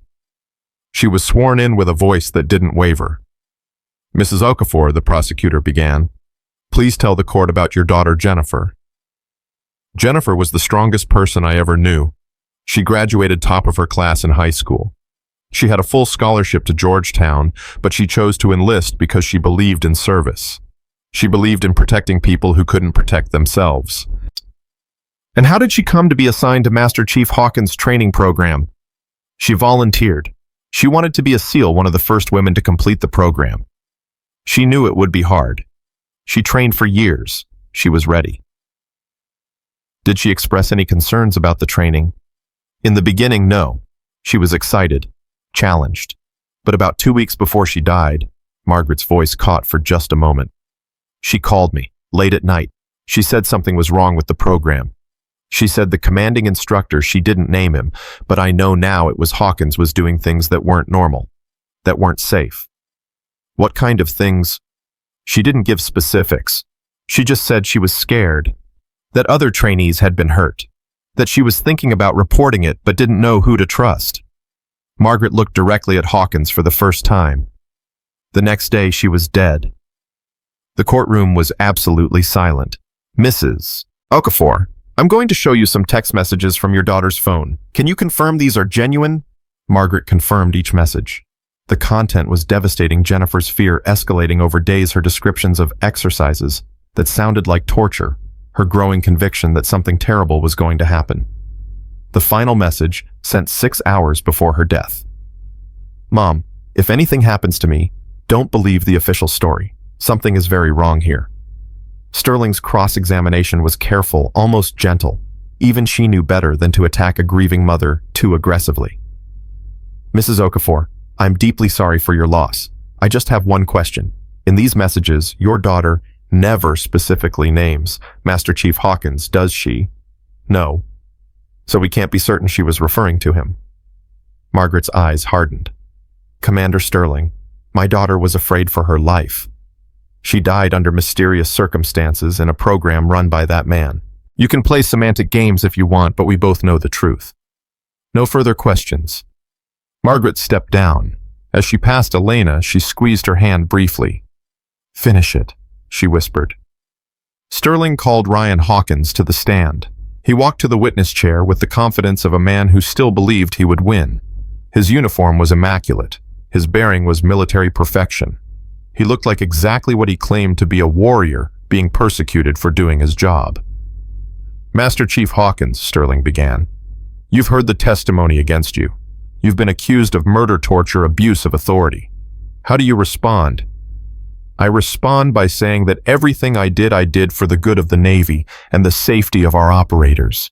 Hawkins's voice carried absolute conviction. The training I conducted was hard. Yes, it was meant to be hard. Because the enemies our SEALs face don't care about comfort. They don't care about feelings. They care about winning. And winning requires warriors, not victims. What about the trainees who died? Every death was a tragedy. I carry those losses with me every day. But the alternative, sending unprepared operators into combat, watching them die in the field because we didn't test them adequately at home, that would be worse. And the allegations of torture. The incident in Building 7. Enhanced conditioning, realistic simulation of captivity conditions. The same techniques have been used by SEER schools for decades. I may have pushed the boundaries, but I never crossed them. He was good. Elena had to admit it. He was selling a narrative that resonated with everyone in that room who had ever worn a uniform. The prosecutor's cross-examination made limited headway. Hawkins had an answer for everything, smooth-practiced, reasonable-sounding. Then Elena requested permission to address the court. Admiral Morrison looked surprised. "Sergeant Vasquez, you've already testified."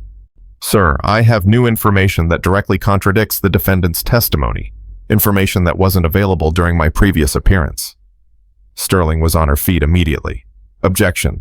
This is highly irregular. It's a court-martial commander. Irregular is permitted when justice requires it." Morrison turned to Elena. "What information, Sergeant?" Elena stood and faced the board. "Master Chief Hawkins has testified that the training deaths were accidental, that he pushed boundaries but never crossed them. I have evidence that proves otherwise." "What evidence?" "Jennifer Okafor's autopsy revealed defensive wounds on her arms and hands, injuries consistent with fighting off an attacker, not drowning in a training pool.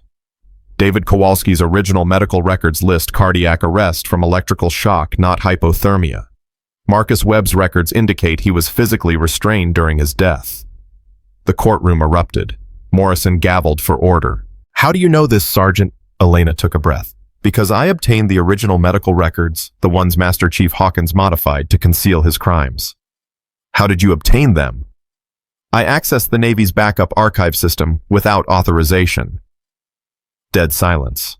Sterling's face showed triumph. "Your Honor, this is exactly what I warned about. Evidence obtained through illegal means." "I'm not submitting the records as evidence," Elena said. "I'm submitting myself. Court-martial me if you want. Charge me with unauthorized access, breaking and entering, whatever you think applies. But those records exist. They prove that Ryan Hawkins murdered 3 trainees and covered it up. That's the truth, regardless of how we learned it." Morrison stared at her. "You're confessing to federal crimes in open court." "I'm telling the truth. Something this board should consider when deciding what matters more, procedure or justice." Hawkins was on his feet. "This is outrageous. She's admitting to criminal conduct and you're just—" "Sit down, Master Chief." Morrison's voice cracked like a whip. "Or I'll have you restrained." The room fell silent. Morrison turned to the board members, speaking quietly for several minutes. Then he faced the courtroom. "The board will take a 1-hour recess to consider the implications of this testimony. Sergeant Vasquez, you will remain in custody pending further investigation. Master Chief Hawkins, you will return to detention." He paused. "This court-martial has taken an unprecedented turn. We will endeavor to find justice for all parties involved." The gavel fell. The hour passed like a year. Elena sat in a holding room, her wrists unbound, but her future uncertain. She'd gambled everything, her career, her freedom, possibly her life, on the hope that truth would matter more than process. The door opened. Patterson entered, his face unreadable. "Well," he said, "you certainly know how to make an impression. And sir, save it." He sat across from her. "The board is deliberating, but I should tell you that Margaret Okafor has already given a statement to NCIS requesting a formal reinvestigation of her daughter's death based on your testimony. The families of Kowalski and Webb are doing the same. And the charges against me being discussed. Sterling is pushing for immediate arrest. Morrison is pushing back. It's fluid." Elena closed her eyes. "I did what I had to do." "I know." Patterson's voice softened. "For what it's worth, Elena, I think Marcus would be proud of you." She opened her eyes. "You knew Marcus." "I knew of him, his reputation, his dedication." Patterson stood. "He wrote a letter, you know. Before that final mission, it was found in his personal effects.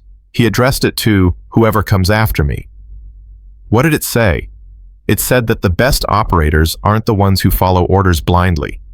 They're the ones who understand why the orders matter, the ones who fight for people, not politics, the ones who make the hard choices when everyone else is looking for excuses." Patterson moved to the door. "He said that if he died, he hoped someone like that would continue his work, someone fearless, someone relentless, someone who would burn down the world to protect the innocent. He opened the door. I think he was talking about you, Elena. I think he always knew. The verdict came at 1647. Elena was brought back to the courtroom in restraints of precaution that felt more symbolic than necessary. The gallery was packed, every seat filled. Standing room only. Admiral Morrison's face showed the weight of the decision he was about to announce. This court-martial has been one of the most difficult proceedings I've ever overseen. We've heard testimony from victims, from families, from officers on both sides of a fundamental divide in our understanding of what military training should be. He looked at Hawkins. Master Chief Ryan Hawkins, you are a decorated veteran with 20 years of service.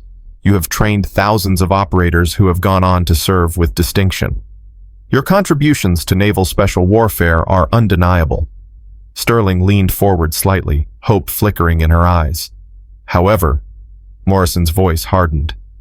The evidence presented, including testimony that suggests original medical records were falsified, raises serious questions about your conduct. While the records themselves cannot be admitted as evidence due to the manner in which they were obtained, the testimonies of Sergeant Vasquez, Mrs. Okafor, and the surviving trainees paint a picture that cannot be ignored. He paused. This board finds Master Chief Ryan Hawkins guilty of 3 counts of negligent homicide, 4 counts of assault, and multiple counts of falsifying official records. Sentencing will follow a formal review, but I expect significant incarceration. The gallery erupted. Sterling's face went white. Hawkins sat motionless, his military bearing finally cracking as the reality of his conviction settled over him. Morrison waited for silence before continuing. Regarding Sergeant First Class Elena Vasquez, your actions in obtaining evidence were illegal. There is no question about that. Under normal circumstances, you would face charges that could end your career and result in your own imprisonment. Elena braced herself. However, Morrison's expression shifted, something almost like respect appearing in his eyes. Your actions also exposed a pattern of abuse that had been concealed for years. 3 families now have answers about how their children died. 4 trainees are alive because you intervened, and the Navy has been forced to confront systemic failures that might otherwise have continued indefinitely. He looked at Patterson. Admiral Patterson has recommended that charges against you be dropped in recognition of your service. The board concurs. You will be released immediately with a formal reprimand noted in your file, but no further consequences. Elena felt her legs weaken. She gripped the table in front of her for support. This court-martial is concluded. The gavel fell. 3 months later, Elena stood before the first class of Operation Phoenix. 20 trainees, men and women, selected for potential dedication and the willingness to be pushed beyond what they thought possible. They wore standard PT gear and expressions that mixed nervousness with determination. Sarah Hawkins stood at Elena's right hand, now officially her executive officer. Torres, Ramirez, Chen, and Williams were positioned throughout the formation, ready to assist with the first day's training. My name is Sergeant First Class Elena Vasquez.